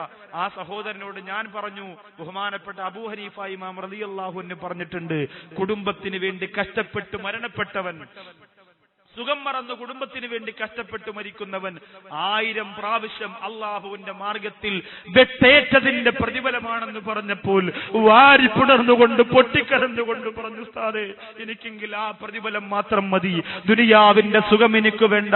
അള്ളാഹുവേ, അങ്ങനെ എത്ര ഗൾഫുകാർ, എത്ര പ്രവാസികൾ ഈ ഓഡിറ്റോറിയത്തിനകത്തുണ്ട്, അവരെയൊക്കെ നീ സഹായിക്കണേ റബ്ബേ. ഉമ്മയെ നോക്കാൻ, ഉപ്പയെ നോക്കാൻ, ഭാര്യയെ നോക്കാൻ, കുടുംബത്തെ നോക്കാൻ വേണ്ടി കഷ്ടപ്പെട്ട് സുഖം മറന്നുപോരാ പ്രവാസിക്ക് അള്ളാഹു കൊടുക്കുന്നു 1000 യുദ്ധത്തിന്റെ രണാങ്കണത്തിൽ 1000 വെട്ടേറ്റ് ഞെട്ടച്ചു പോയതിന്റെ പ്രതിഫലം അള്ളാഹു നിനക്ക് തരും. അള്ളാഹു നമ്മുടെ കഷ്ടപ്പാടിന് അർഹമായ പ്രതിഫലം തന്ന് അനുഗ്രഹിക്കുമാറാകട്ടെ. അപ്പോ വിവേചനം കാണിക്കരുത്. ഇനി അടുത്ത ശ്രദ്ധിക്കാനുള്ളത് നന്നാവില്ല എന്ന ധാരണ മാറ്റുക. അല്ലെ, നന്നാവില്ല എന്ന ധാരണ നമ്മൾ മാറ്റണം. നമ്മുടെ മക്കൾ ഇപ്പൊ സ്കൂളിൽ നിന്ന് മാർക്ക് വാങ്ങിക്കൊണ്ടുവരികയാണ്. 50-ന് 5 മാർക്കാണ് വാങ്ങിയത്. അപ്പൊ നിങ്ങൾ പറയും, ഇപ്പോഴാണ് ഉറപ്പായത് എന്റെ മോനാണെന്ന്. 50-ന് 5 മാർക്കും വാങ്ങി വീട്ടിലേക്ക് വരികയാണ്. ഉമ്മാടെ അടുത്ത് വന്നിട്ട് പറഞ്ഞു, ഉമ്മ എനിക്ക് പിന്നെ മാർക്ക് കിട്ടി. എത്രയാന്ന് ചോദിച്ചു. 5 മാർക്കാന്ന് പറഞ്ഞു. ഉടനെ ഉമ്മ എന്തു പറയും? അല്ലെങ്കിൽ ഞാൻ ഈ കഷ്ടപ്പെടുന്നത് വെറുതെയാ, നീയും നിന്റെ വാപ്പയും ഒരുപോലെയാണ്, ഒരിക്കലും നന്നാവൂല. ഇത് കേൾക്കുമ്പോ മകൻ പറയും, അൽഹംദുലില്ലാ ഇനി പഠിച്ചിട്ട് കാര്യമില്ല, ഉമ്മ റിസൾട്ട് ആദ്യമേ തന്നിരിക്കുക, ഞാൻ നന്നാവൂല. എനിക്ക് ഡോക്ടർ ആവണ്ട, വക്കീലാവണ്ട, എഞ്ചിനീയർ ആവണ്ട, ആ മകൻ നന്നാവൂല എന്ന് പറഞ്ഞാൽ നന്നാവൂല. ഉമ്മമാരങ്ങനെ പറയരുത്. 5 മാർക്ക് വാങ്ങിക്കൊണ്ടുവരുമ്പോ ആ പുസ്തകം വലിച്ചു കീറി ദൂരക്കളയലല്ല, കൊണ്ടുവന്നിട്ട് മോന്റെ കവളത്തൊരു മുത്തം കൊടുത്തിട്ട് പറയണം, മോനെ 50 മാർക്ക് വാങ്ങാൻ വേണ്ടിയാണ് ഉമ്മച്ചി പഠിപ്പിച്ചു വിട്ടത്, പക്ഷേ 5 മാർക്ക് പോലും വാങ്ങുമെന്ന് പ്രതീക്ഷയൊന്നും വെച്ചിട്ടില്ലാതെ മോൻ 5എങ്കിലും വാങ്ങിയല്ലോ, അടുത്തതിന് നമുക്ക് അപ്പുറത്തെ ഉണ്ണിയെക്കാരും അപ്പുറത്തെ മാളുവിനെക്കാരും അപ്പുറത്തെ ശങ്കരനെക്കാരും ഒക്കെ നമുക്ക് 50 മാർക്ക് കൂടുതൽ വാങ്ങണമെന്ന് പറഞ്ഞ് പ്രചോദനം കൊടുക്കുമ്പോഴാണ് അവന് താല്പര്യം വരിക. അല്ലെങ്കിൽ 50-ന് 50 മാച്ച് കൊണ്ടുവരാണ്. 50-ന് 50 മാച്ച് കൊണ്ടത് ഉമ്മ, 50-ന് 50 മാച്ച് കൊണ്ടത് ഉമ്മ മറ്റത് കണ്ടോണ്ടിരിക്കാൻ ഞെക്കി ഉമ്മ 50-ന് 50 കിട്ടിയുമ്മ പോടാ അവിടെ. ഇവിടെ ശാലിനി പ്രസവിക്കാറായി കിടക്കുമ്പോഴാണ് അവന്റെ 50-ന് 50. ഉമ്മ 50-ന് 50 പോടാ അവിടെ നിന്ന്. അവൻ പറയും, ഇതിലൊന്നും വലിയ കാര്യമില്ല, 50 മാച്ചാലും ശരി 100 മാച്ചാലും ഉമ്മാക്ക് കണക്കാ. അവൻ പിന്നെ പഠിക്കൂല. പിന്നെ പിറ്റേ പ്രാവശ്യം 5 മാച്ചുകൊണ്ട് വരുമ്പോഴാണ് ഉമ്മാക്ക് നോവണത്. മക്കളെ അനുസരിച്ച്, ഓരോ സാഹചര്യത്തിനനുസരിച്ച് നന്നാവില്ല എന്ന് പറയരുത്. അങ്ങനെയാണെങ്കിൽ മക്കയെ കിടുകിടാ വിറപ്പിച്ച ഉമർ ബിൻ ഖത്താബ് റളിയല്ലാഹു അൻഹു ജനങ്ങൾ പറഞ്ഞതെന്താ? ഖത്താബിന്റെ വീട്ടിൽ വളർത്തുന്ന കഴുത മുസ്ലിമായാലും ഉമർ മുസ്ലിം ആകൂല എന്ന. എന്നാൽ ഇന്ന് മദീനത്തിൽ ചെന്നാൽ ആരംഭ റസൂലിന്റെ അരികത്തായുറങ്ങുന്ന അതിർപ്പൂ അബൂബക്കർ ഉമറെന്നോരേ സ്വർഗ ഇടം കണ്ട് കരൽ പൊട്ടി തകർന്നോനാണേ. അള്ളാന്റെ റസൂലിന്റെ ചാരത്ത് അബൂബക്കർ സിദ്ദീഖ് റളിയല്ലാഹു തആല അൻഹു കഴിഞ്ഞാൽ പിന്നെ കിടന്നുറങ്ങുന്നതാരാ? അള്ളാന്റെ ഹബീബിനെ സ്വപ്നം കാണുന്നില്ല എന്ന് പറഞ്ഞുകൊണ്ട് റൗളാ ശരീഫിന്റെ മുറ്റത്ത് വന്ന് ചങ്കിടിച്ച് പൊട്ടിക്കരഞ്ഞ സയ്യിദുനാ ഉമർ ബിനുൽ ഖത്താബ് റളിയല്ലാഹു അൻഹു ആണ്. മാറ്റമുണ്ടാകും. നമ്മുടെ മക്കൾ എത്ര മോശക്കാരാണെങ്കിലും ഇൻഷാ അല്ലാഹ് പെട്ടെന്ന് എത്രയോ ചെറുപ്പക്കാർ അഭിമാനം തോന്നിപ്പോവുകയാണ്. കള്ളുകുടി, വ്യഭിചാരം, പലിശ, സിനിമ കാണൽ, എന്തിനേറെ മ്യൂസിക് കേട്ടുള്ള സുഖമുണ്ടല്ലോ, അതുപോലും ഉസ്താദെ ഞാൻ നിർത്തിയിരിക്കുകയാണെന്ന് പറഞ്ഞുകൊണ്ട് പൂർണ്ണമായും അതെല്ലാം ഒഴിവാക്കിയിട്ട് ജീവിക്കുന്ന നൂറുകണക്കിന് ചെറുപ്പക്കാരുണ്ട്. അള്ളാഹുവരൊക്കെ രക്ഷപ്പെടുത്തുമാറാകട്ടെ. കാസർഗോഡ് ജില്ലയിലെ ഒരു പ്രിയപ്പെട്ട ഉമ്മ അവിടെ പ്രഭാഷണത്തിന് പോയപ്പോൾ റൂമിൽ വന്ന് കണ്ടിട്ട് ആ ഉമ്മയുടെ മരുമകളുണ്ട്, ഉമ്മയുണ്ട്, റൂമിൽ വന്നിട്ട് പറയാ, ഉസ്താദേ ഇപ്പൊ ഇറങ്ങിപ്പോയ തൊപ്പിയിട്ട് എന്റെ മകനുണ്ടല്ലോ, എന്റെ മുടിക്കുത്തിന് പിടിച്ചിട്ട് എന്റെ ചെവറിലിടിച്ചവനാണ്. അവന്റെ ഭാര്യ ഉപദ്രവിക്കാത്ത ദിവസങ്ങളില്ല. അവൻ ആകെ ബുദ്ധിമുട്ടാണ്. വൈകുന്നേരം ഓട്ടോ ഓടിച്ച് കിട്ടിയ കാശ് കൊണ്ട് കള്ളു കുടിച്ച് വീട്ടിൽ വന്ന് ഉപദ്രവമാണ്. ഇപ്പോൾ അവൻ ഓട്ടോ ഓടിച്ചു കൊണ്ടുവന്നിട്ട് ഒരു പൈസ ഇട്ടൊരു പെട്ടിക്കകത്തിട്ട് വെക്കുന്നുണ്ട്. എന്തിനെന്നറിയുമോ? എന്നെ ഹജ്ജിന് കൊണ്ടുപോകണം. തുപ്പിയിട്ടുകൊണ്ടാണ് ഓട്ടോ ഓടിക്കുന്നത്. ഈ ഒരു മാറ്റം ഇസ്ലാമിക പ്രഭാഷണത്തിന്റെ സീഡികളിലൂടെ ആ പ്രിയപ്പെട്ട സഹോദരന് കിട്ടിയെങ്കിൽ അങ്ങനെ നൂറുകണക്കിന് ആയിരക്കണക്കിന് ഇസ്ലാമിന്റെ ചെറുപ്പക്കാര് ഒരിക്കലും ഇസ്ലാമിന്റെ ശത്രുക്കൾക്ക് ചവിട്ടിത്തേക്കാൻ പൈശാചിക ഭാരവാടിച്ച് പരാജയത്തിന്റെ പടുകുടിയിലേക്ക് ഈ സമുദായത്തിന്റെ ചെറുപ്പക്കാരെ വിട്ടുകൊടുക്കുക. എന്റെ പ്രിയപ്പെട്ടവരെ, നമ്മൾ ഒരുങ്ങരുത്. അവരെ ഒരുമിച്ച് നിർത്തണം. അല്ലാഹുവിന്റെ ദീനിന്റെ കീഴിൽ ഒരു കുടക്കീഴിൽ അവരെ ചേർത്ത് നിർത്തണം. ഭിന്ന ഭിന്നമായി അതപ്പതിച്ചു പോകരുത്. കള്ളും കഞ്ചാവും പെണ്ണും മണ്ണും ഒക്കെ പറഞ്ഞ് അതൊരു വലിയ സ്വർഗമാണെന്ന് പറഞ്ഞ് പരക്കം പായുന്ന അവസ്ഥയിൽ നിന്ന് ഈ സമുദായത്തിന്റെ ചെറുപ്പക്കാരിപ്പോ മാറിക്കൊണ്ടിരിക്കുകയാണ്. നമ്മുടെയൊക്കെ നാടുകളിൽ അൽഹംദുലില്ലാഹ് പള്ളികളൊക്കെ വളരെ സജീവമായി ഇബാദത്തുകളും കാര്യങ്ങളും ഒക്കെ ആയിട്ട് നടന്നുകൊണ്ടിരിക്കും. ധാരാളം ഇബാദത്തുകൾ. ആ ഒരു മാറ്റം അൽഹംദുലില്ലാഹ് നമുക്കും ഉണ്ടാവണം. നമ്മളെ മക്കൾ നന്നാവില്ല എന്ന് നമ്മൾ പറയരുത്. നമ്മുടെ മക്കൾക്ക് ഓരോന്നോരോന്ന് ഒരുപാട് പ്രാവശ്യം പഠിപ്പിച്ചു കൊടുത്ത് പിന്നെ അവർ ഓതൂല. അപ്പൊ നമുക്ക് ദേഷ്യം വരും അല്ലെ? അപ്പൊ നമ്മൾ പറയും നീ ശരിയാവൂല എന്ന് പറഞ്ഞ് മടക്കി വെക്കരുത്. എത്രയോ പേരെന്ന് യാസീൻ ഓതാൻ മാത്രമല്ല യാസീന്റെ അർത്ഥം ഉൾപ്പെടെ പഠിച്ചിരിക്കുകയാണ്. ചില ചെറുപ്പക്കാർ പറയും, ഉസ്താദെ നിസ്കരിക്കാൻ വേണ്ടി കൈകെട്ടുമ്പോൾ ഓർമ്മ വരുന്നത് ഞാൻ ഓടിക്കുന്ന വണ്ടിയുടെ സ്റ്റിയറിംഗ് ആണ്. ഇങ്ങനെ ഒരു രക്ഷയുമില്ല, മനസ്സിലൊരു ശാന്തത കിട്ടുന്നില്ല. അതിനാകെ ചെയ്യാനുള്ളത് അതിന്റെ അർത്ഥം ചിന്തിച്ചുകൊണ്ട് അൽഹംദുലില്ലാ നിസ്കരിക്കുക എന്നതാണ്. ഫാത്തിഹ അതിന്റെ അർത്ഥം അനുസരിച്ച് ഓതിയാൽ, അർത്ഥം അറിയുമ്പോൾ അതിനൊരു സുഖമാണ്. ഇല്ലെങ്കിൽ പണ്ടൊരാൾ മുംബൈയിൽ പോയതുപോലെയാകും. മുംബൈയിൽ ചെന്നിറങ്ങിയ ഉടനെ അയാൾ ആദ്യം കണ്ടത് വലിയ ഒരു കൊട്ടാരമാണ്. മുംബൈയിൽ അങ്ങനെയാണല്ലോ, കെട്ടിടങ്ങളുടെ ബഹളമാണ്. അജ്മീർ പോയപ്പോൾ ഞാനും കണ്ടതാണ്. വലിയ ഒരു കൊട്ടാരമാണ്. ഇത് ആർക്കുള്ളതാണെന്ന് അറിയാൻ വേണ്ടി മലയാളിയായ സഹോദരൻ അടുത്ത് നിന്ന ഒരു ഹിന്ദിക്കാരനോട് ചോദിച്ചു, ഇതാരുടെ കൊട്ടാരമാണ്? അയാൾ പറഞ്ഞു മാലു നഹി സാഹിബ്.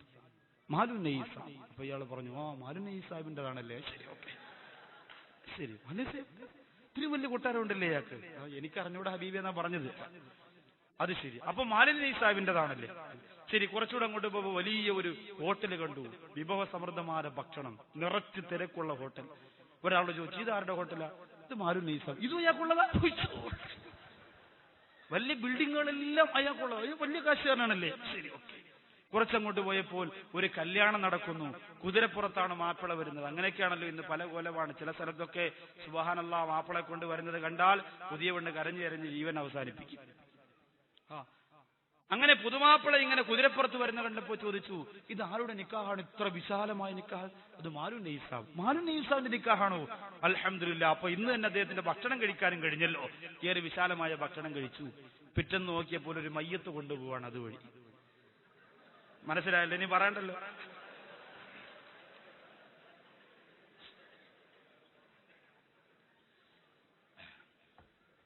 ഇത് ആരുടെ മയ്യത്താന്ന് ചോദിച്ചു. മാലു നൈസാബ്. ഇന്നാലില്ലാ. ഇത്രയും കൊട്ടാരവും കാശും പ്രതാപവും പ്രൗഢിയും ഉണ്ടായിട്ട് വല്ല കാര്യമുണ്ടോ? ഇന്നലെ പെണ്ണ് കെട്ടി, ഇന്നതാ കബറിൽ. ഇതാ മനുഷ്യന്റെ അവസ്ഥ. ഇതുപോലെ ആയിപ്പോ നമ്മുടെ നിസ്കാരം. അർത്ഥമറിയണം. പക്ഷെ ഇവിടെ ഞാൻ അന്വേഷിച്ചു, ശനിയാഴ്ചകളിൽ ക്ലാസ് ഉണ്ടെന്ന് തോന്നുന്നില്ലേ? ഇവിടെ ഓരോ ആഴ്ചയിലും ഇവിടെ ക്ലാസ് ഉണ്ട്. എത്ര ഈ ഓഡിറ്റോറിയത്തിന്റെ എത്രയോ 1000-400ഓളം ആൾക്കാർ പങ്കെടുക്കുന്നുണ്ട്. ഈ പരിസരത്തൊക്കെ ക്ലാസ്സുകൾ വെക്കുന്നുണ്ട്. അതൊരു അവസരം കിട്ടിയില്ലേ? നമുക്ക് ഇഷ്ടം പോലെ പഠിച്ചൂടെ? പ്രവാസികളായ പ്രിയപ്പെട്ട സഹോദരിമാർക്ക് പോലും ധാരാളം ഇൽമുകൾ പഠിക്കാനുള്ള അവസരങ്ങൾ കിട്ടുന്നുണ്ടല്ലോ. ധാരാളം സംശയങ്ങൾ മാറ്റാം. നമ്മുടെ മക്കൾക്ക് അത് പറഞ്ഞു കൊടുക്കണം. നിസ്കാരം എങ്ങനെയാ, നോമ്പ് എങ്ങനെയാണ്, ഈ കുബുദ്ധിയുള്ള സംശയങ്ങൾ നമ്മൾ മാറ്റണം. ആവശ്യമില്ലാത്ത സംശയങ്ങളാണെന്ന് ഏറ്റവും കൂടുതൽ. ആവശ്യമുള്ള സംശയങ്ങൾ വളരെ കുറവാണ്. നമ്മുടെ മക്കൾക്ക് ഷഹാദത്ത് കലിമ പറഞ്ഞു കൊടുക്കണം. നിസ്കാരം 5 വഖത്ത്, ളുഹർ, അസ്ർ, മഗ്രിബ്, ഇശാ, സുബഹി ഇതൊക്കെ പറഞ്ഞു കൊടുക്കണം. അല്ലാതെ ളുഹർ എങ്ങനെ ഉച്ചയ്ക്കായി ചിന്തിക്കരുത്. ഒരു സഹോദരൻ ചോദിച്ച, സുബഹിയെ 9 മണി വരെ സമയം തന്നാൽ അല്ലാഹുവിന് വല്ല കുഴപ്പമുണ്ടോ? നമ്മൾ ഇങ്ങനെ ചിന്തിക്കരുത്. നമ്മുടെ സംശയം ആ രീതിയിലല്ല വരേണ്ടത്. ഒരു സഹോദരൻ പറഞ്ഞത്, സുബഹി നിസ്കാരത്തിന് ബാങ്ക് കേൾക്കുമ്പോൾ ഒരാൾ ടവറിന്റെ മുകളിൽ കയറി, മൊബൈൽ ടവർ ഉണ്ടല്ലോ, അതിന്റെ മുകളിൽ കയറി. അതിന്റെ മുകളിൽ ചെന്നപ്പോൾ നിസ്കരിക്കാനുള്ള സമയമായി. അവിടെ ഒളു കൊടുക്കാൻ സൗകര്യമില്ല, അവിടെ നിസ്കരിക്കാൻ സൗകര്യമില്ല. അവിടുന്ന് താഴെ എത്തുമ്പോൾ സുബഹിയുടെ സമയം കഴിയും. അവന് നിസ്കാരം നിർബന്ധമുണ്ടോ? എന്തു മറുപടി കൊടുക്കും? ഞാൻ അവനോട് പറഞ്ഞത് നിസ്കാരം നിർബന്ധമില്ല എന്നാണ്. എന്തേ കാരണം എന്ന് ചോദിച്ചപ്പോൾ ഞാൻ പറഞ്ഞു, ബുദ്ധിയില്ലാത്തവർക്ക് നിസ്കാരം നിർബന്ധമില്ല. ഈ കോച്ചുന്ന തണുപ്പത്ത് ആരെങ്കിലും ഭ്രാന്തന്മാരല്ലാതെ ഈ ടവറിന്റെ മണ്ട കയറോ? നമ്മൾ ആലോചിച്ച് കൃത്രിമത്വം ഉണ്ടാക്കുകയാണ്. കൃത്രിമത്വം. ഒരാൾ ചോദിച്ചു, തുമ്മിയാൽ അൽഹംദുലില്ലാ പറയണം, മൂക്കിൽ ഈർക്കിലിട്ട് തുമ്മിയാൽ അൽഹംദുലില്ലാ പറയണം. ഇത് മറുപടി. ബുഖാരി എടുത്ത് നോക്കിയാൽ ഈർക്കിൽ കാണൂ. അതിന് മറുപടി എന്താ? നമ്മളിപ്പോ സാധാരണ വൈദ്യശാലയിൽ പോയാൽ വയറ് ഇളക്കി കളയുന്നതിന് വേണ്ടി ഒരു പച്ചമരുന്ന്, ആവണക്കെണ്ണ നമ്മുടെ നാട്ടിൽ പറയും, അത് വാങ്ങിച്ചു കുടിച്ചാൽ നല്ലതുപോലെ വയറ്റിനകത്തുള്ളത് ഫുള്ള് പോകും. അപ്പൊ നമ്മൾ കഴുകുമോ എന്ന് ചോദിച്ചു. അയാൾ പറഞ്ഞു കഴുകും. അപ്പൊ സാധാരണ വരുമ്പോ കഴുകുന്നവനാണ് നീയെങ്കിൽ ഇത് കുടിച്ചിട്ട് ഇങ്ങനെയാണെങ്കിൽ കഴുകുമോ എന്ന് ചോദിക്കുമ്പോൾ ഇത് നമ്മളായിട്ട് ഉണ്ടാക്കിയതല്ലേ, അപ്പൊ കഴുകുമെങ്കിൽ മൂക്കിലേക്ക് ഇറുക്കിൽ കയറ്റിയാലും അൽഹംദുലില്ലാ പറയണം. ഇതിങ്ങനെ കൃത്രിമത്വമായി ഉണ്ടാക്കി വെക്കുകയാണ് ചോദ്യം. നമ്മൾ അങ്ങനെയാവരുത്. നമ്മൾ മനസ്സുകൊണ്ട് നമ്മുടെ നിസ്കാരം, നമ്മുടെ ഇബാദത്ത്, അതിന് ആവശ്യമായ സംശയങ്ങൾ, നമ്മുടെ ഇബാദത്ത് സ്വീകരിക്കുന്ന രീതിയിലുള്ള പഠനങ്ങൾ, അർത്ഥങ്ങൾ, ഇതൊക്കെ നമ്മൾ പഠിക്കണം. ഇത് നമ്മുടെ മക്കൾക്കും പഠിപ്പിച്ചു കൊടുക്കണം. എന്നിട്ട് കൂടെ ഇരുന്നു കൊണ്ട് സ്വലാത്ത് തരണം. ആ മക്കളെ സ്വർഗത്തിന്റെ താരകങ്ങളാക്കണം. അള്ളാഹു അതിന് നമുക്ക് ഭാഗ്യം തരട്ടെ. അതുകൊണ്ട് ഒരിക്കലും അവര് നന്നാവില്ല എന്നൊരിക്കലും നമ്മൾ പറയരുത്. അവര് രക്ഷപ്പെട്ടു വരും, ദുആ ചെയ്യണം. അവര് കരകയറി വരും, ദുആ ചെയ്യണം. എന്റെ പൊന്നുമോനല്ലേ, അവന് പഠിച്ചു വളർന്നു വരും, അവൻ നിസ്കരിക്കും, അവൻ ഇബാദത്ത് ചെയ്യും, അവൻ ഖുർആൻ പഠിക്കും എന്നൊക്കെ പറഞ്ഞുകൊണ്ട് അവന്റെ മനസ്സിന് പ്രചോദനം കൊടുക്കണം. ഇനി മക്കളുടെ വിഷയത്തിൽ നിങ്ങൾ ശ്രദ്ധിക്കാനുള്ളതെന്താ? മക്കളെ വളർത്തുമ്പോ നിങ്ങൾ ശ്രദ്ധിക്കാനുള്ള അടുത്ത പ്രധാനപ്പെട്ട കാര്യം എന്താ? അവരുടെ മുമ്പ് വെച്ച് നിങ്ങൾ തിന്മ പ്രവർത്തിക്കാൻ പാടില്ല. മക്കളുടെ മുമ്പ് വെച്ച് തിന്മ പ്രവർത്തിച്ചാൽ ആ മക്കളും നാളെ തിന്മയുടെ മക്കളായി മാറുന്നതാ. മക്കളുടെ മുമ്പ് വെച്ച് ഒരിക്കലും നിങ്ങൾ തിന്മ പ്രവർത്തിക്കാനേ പാടില്ല. മക്കളുടെ മുമ്പ് വെച്ച് ഒരു തിന്മയും നിങ്ങൾ ചെയ്തു പോകരുത്. മക്കളെ വിളിച്ചുകൊണ്ട് സിഗരറ്റ് വാങ്ങാൻ പറയുന്ന ഉപ്പമാരുണ്ടല്ലോ, അപ്പുറത്തെ കടയിൽ പോയി ഒരു പാക്കറ്റ് വിളിച്ചു വാങ്ങിക്കൊണ്ടുവാ എന്ന് പറയും ഇല്ലേ? ആ മക്കൾ അത് കണ്ടിട്ടാണ് ശീലിക്കുന്നത്. ഇന്ന് നമ്മുടെയൊക്കെ നാട്ടിൽ കള്ളുകുടിയന്മാരെന്ന് പറഞ്ഞാൽ അത് വീട്ടിന്റെ അകത്ത് എയർ കണ്ടീഷന്റെ അകത്തിരുന്നു കൊണ്ട് ഒരൽപ്പം അതേ ഫ്രിഡ്ജ് തുറന്നിട്ട് ഒരൽപ്പം ക്ലാസ്സിലേക്ക് ഒടിച്ചുകൊണ്ട് കുടിക്കുന്ന എത്രയോ സഹോദരങ്ങളുണ്ട്. മകനും മകളും ഒക്കെ നോക്കിക്കൊണ്ട് നിൽക്കുന്നു. മകൻ പറയും, ഇപ്പൊ ഉപ്പാടെ റൂമിലേക്ക് പോണ്ട, ഉപ്പ അവിടെ വെള്ളം അടിച്ചുകൊണ്ടിരിക്കുകയാണ്. ഉമ്മച്ചി എവിടെ? ഉമ്മച്ചി സോഡ ഒഴിച്ചു കൊടുക്കാൻ പോയിരിക്കുകയാണ്. ഉമ്മാക്ക് ഇതൊന്നും വലിയ തെറ്റായിട്ട് തോന്നും. കാരണം എന്താ? ഇച്ചിരി പണമൊക്കെ വരുമ്പോ നമുക്ക് തോന്നും ചിലതൊക്കെ ഹലാലാണോ എന്ന് തോന്നും. ഇന്നലെ ഞാൻ പലിശയെക്കുറിച്ച് പ്രസംഗിച്ചല്ലോ. ഇന്ന് ഞാൻ വൈകുന്നേരം നോമ്പ് തുറക്കാൻ പോയ വീട്ടിലെ ഒരു സഹോദരൻ എന്നോട് സങ്കടത്തോടുകൂടി പറഞ്ഞതാ, ഉസ്താദേ, എന്റെ ഒരു പരിചയക്കാരനായ മുസ്തഫ എന്ന് പറയുന്ന സഹോദരൻ, അദ്ദേഹത്തിന്റെ ഭാര്യ, അവർ രണ്ടുപേരും കൂടി നാട്ടിൽ ചെയ്യുന്ന ഒരു സമ്പ്രദായം.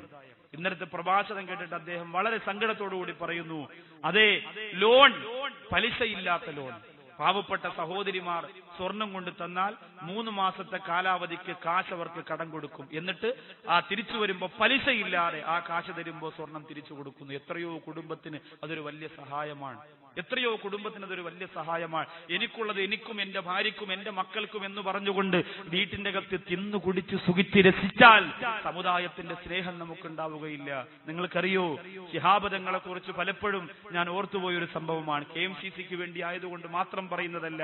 ഞാനിപ്പോ പട്ടാമ്പിയിൽ കൊണ്ടൂർക്കരയിൽ 20,000-ലേറെ ജനങ്ങൾ കൂടിയ സദസ്സിൽ ഞാൻ പറഞ്ഞു പോയപ്പോൾ ബഹുമാനപ്പെട്ട പാണക്കാട് കുടുംബത്തിന്റെ ഇന്ന് മുനവ്വർ അലി തങ്ങളുമായി ഏറ്റവും അധികം ബന്ധമുള്ള ഒരു സഹോദരൻ കാലിൽ വീണ് പൊട്ടിക്കരഞ്ഞുകൊണ്ട് പറഞ്ഞതാ, അങ്ങനെ 100 കണക്കിന് സംഭവം എനിക്കറിയാം ഉസ്താദേ. എന്താ? ബഹുമാനപ്പെട്ട സയ്യിദ് ശിഹാബ് തങ്ങള് റളിയല്ലാഹു അൻഹു ബഹുമാനപ്പെട്ട ഒരു വലിയ പരിപാടിക്ക് പോയി. ആ സ്വീകരണം കഴിഞ്ഞപ്പോൾ വലിയ ഒരു സമ്മാനപ്പൊതി അദ്ദേഹത്തിന് കിട്ടി. വലിയൊരു സമ്മാനപ്പൊതി. തങ്ങന്മാര് പണം ആഗ്രഹിക്കുന്നവരല്ല. ഹൈദരലി തങ്ങളെ കാണാൻ വേണ്ടിയിട്ട് ഒരു ചൊവ്വാഴ്ച ദിവസം ഞാൻ അവിടെ ചെന്നപ്പോൾ വലിയ ക്യൂ ആണ്. ബഹുമാനപ്പെട്ട തങ്ങളരികിലേക്ക് വന്നു. എന്ത് ബഹുമാനപ്പെട്ടവർ എന്തെഴുതി കൊടുത്താലും ശിഫായാണല്ലോ. അതിന്റെ മുമ്പിൽ ഇങ്ങനെ എഴുതിക്കൊണ്ടിരുന്നപ്പോൾ വാങ്ങിയവർ ആ തങ്ങളുടെ പോക്കറ്റിലേക്ക് എന്തോ കാശ് വെച്ചു കൊടുക്കുന്നു.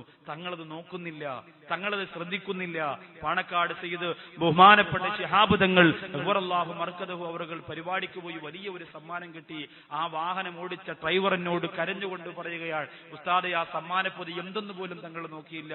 അതിന്റെ അകത്ത് ധാരാളം കാശുണ്ടായെന്നുള്ള കാര്യം എനിക്ക് ഉറപ്പാണ്. കാരണം വലിയ ഒരു കോടീശ്വരന്റെ വീട്ടിലെ ഫംഗ്ഷന് പോയിട്ട് വന്നതാ.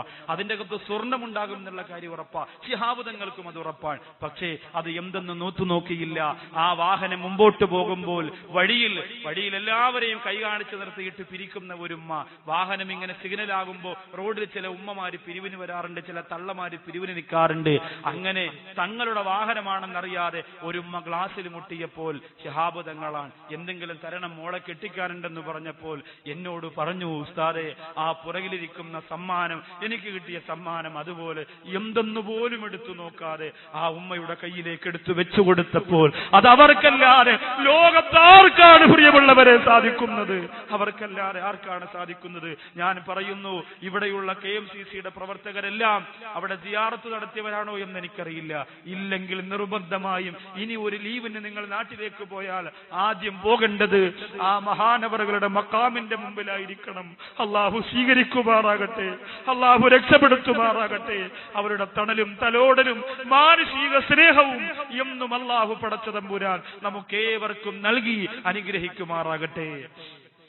പ്രിയമുള്ളവരെ, മക്കളുടെ മുമ്പ് വെച്ച് തിന്മ പ്രവർത്തിക്കരുത്. നാം ചെയ്യുന്ന നന്മ നമ്മുടെ മക്കൾ കാണണം, നന്മ കാണണം നമ്മുടെ മക്കൾ. പലിശ നമ്മൾ പറയില്ലേ, ഈ മാസത്തെ പലിശ നീ കൊണ്ട് കൊടുക്കണമെന്ന് പറഞ്ഞ് മോന്റെ കയ്യിലേക്ക് കൊടുക്കുമ്പോൾ മകന് പിന്നീട് ഭാവിയിൽ കാശിന് ആവശ്യം വരുമ്പോൾ ആ പ്രിയപ്പെട്ട മകനും ആ പലിശക്കാരന്റെ മുമ്പിലേക്ക് പോകും. ഒരിക്കലും നമ്മൾ അങ്ങനെ ചെയ്തു കൊടുക്കരുത്. റമളാൻ മാസത്തിന്റെ രാത്രിയിൽ പോലും സമാധാനം കിട്ടാത്ത ഖബറാണ് പലിശക്കാരുടെ ഖബർ. അത് മറന്നു പോകരുത്. അതുകൊണ്ട് മക്കളുടെ മുമ്പ് വെച്ച് തിന്മ പ്രവർത്തിക്കരുത്.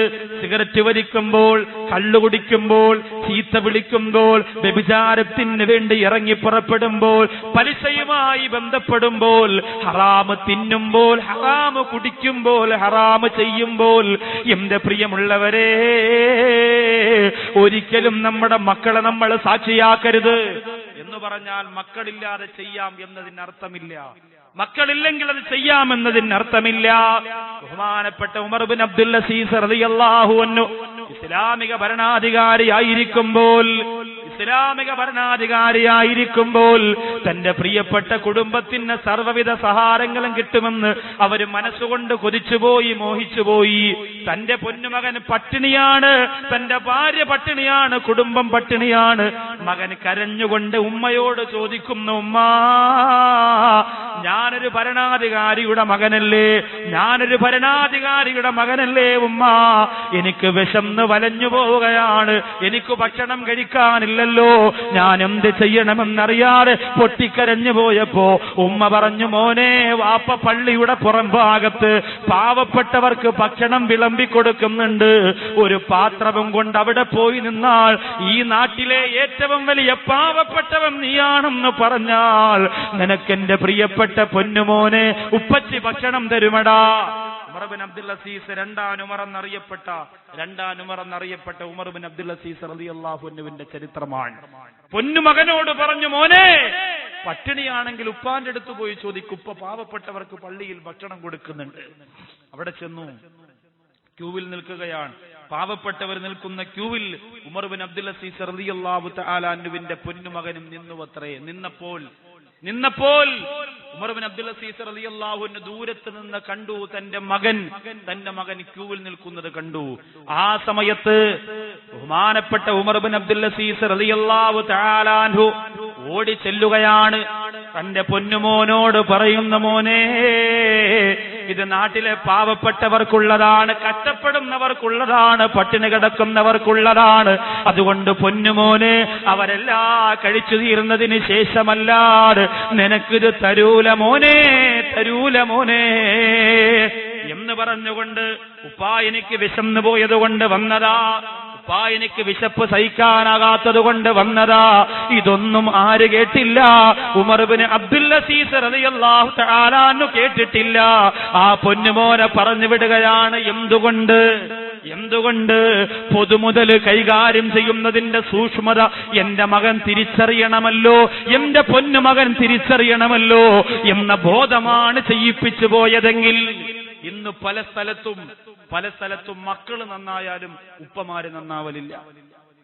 ഒരു സ്ഥലത്ത് വാപ്പയെ അടിക്കാൻ വേണ്ടി മക്കൾ തീരുമാനിച്ചു. വാപ്പയെ കൊണ്ട് പൊറുതിമുട്ടി.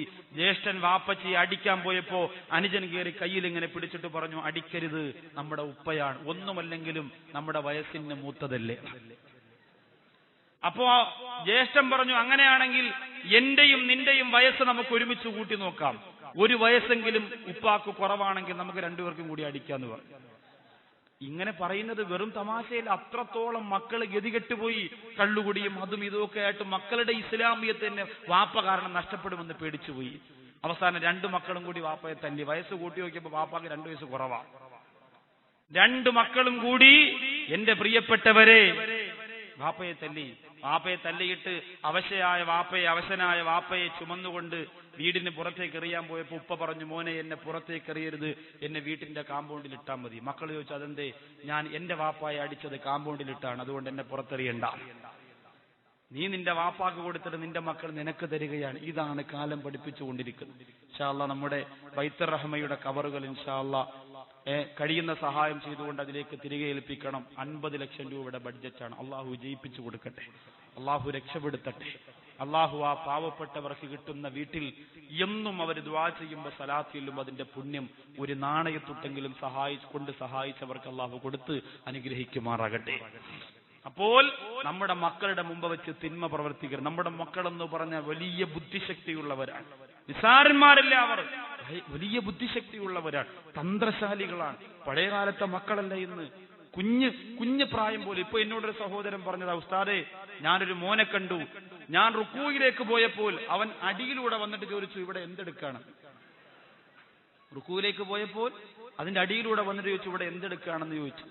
നിസ്കാരം പൂർത്തിയായിട്ട് അവനെ വിളിച്ചിട്ട് പറഞ്ഞു, എന്താടാ നിസ്കരിച്ചുകൊണ്ടിരിക്കുമ്പോഴാണ് നിന്റെ ഈ പരിപാടി? ആ സമയത്ത് ആ മകൻ ചോദിച്ചു, നിസ്കരിച്ചുകൊണ്ടിരുന്നപ്പോ നീ എന്തിനാ എന്നെ നോക്കിയതെന്നാ. കണ്ടോ? അപ്പൊ ആർക്കാണ് തെറ്റുപറ്റിയത്? നിസ്കരിച്ചവനാണോ ഈ മകനാണോ? ഞാൻ പല ഗൗരവവും കാണിക്കാൻ നിസ്കരിച്ചപ്പോ നീ എന്തിനാ എന്നെ നോക്കിയത്? ഇതാണ് നമ്മുടെ മക്കൾ. ആ മക്കളുടെ മനസ്സിലേക്ക് ഏറ്റവും നല്ല നന്മകൾ ഇട്ടുകൊടുക്കണം. നിങ്ങൾക്കറിയുമോ, ലോകത്തിന്റെ നായകൻ നബി മുഹമ്മദ് മുസ്തഫ സല്ലല്ലാഹു അലൈഹി വസല്ലമ തങ്ങളുടെ ഖാദിമായി സേവനം ചെയ്ത അനസ് റളിയല്ലാഹു തആല അൻഹു, സുബ്ഹാനല്ലാഹ്, അവരുടെ ഗുരുത്വവും പൊരുത്തവും ഞങ്ങൾക്ക് തരണേ അല്ലാഹ്, തരണേ അല്ലാഹ്, തരണേ അല്ലാഹ്. അനസ് റളിയല്ലാഹു തആല അൻഹു ഇസ്ലാമിക ചരിത്രത്തിൽ ഏറ്റവും അധികം അല്ലാഹുവിന്റെ റസൂലിന്റെ കൂടെ സഹകരിച്ച വ്യക്തിയാണ്. ഈ ലോകത്തിരുന്ന് വിട പറയുമ്പോൾ അനസ് റളിയല്ലാഹു തആല അൻഹു പറയുകയാ, എന്റെ ഹബീബിന്റെ മണം എന്റെ മുമ്പിലേക്ക് വരികയാണ്. സുബ്ഹാനല്ലാഹ്, ലോകത്തിന്റെ നായകൻ വഫാത്തായതിനു ശേഷം 80ഓളം വർഷം ജീവിച്ചിരുന്ന അനസ് റളിയല്ലാഹു അൻഹു പറയുകയാ, ഞാൻ മരണപ്പെടാൻ പോവുകയാണ്.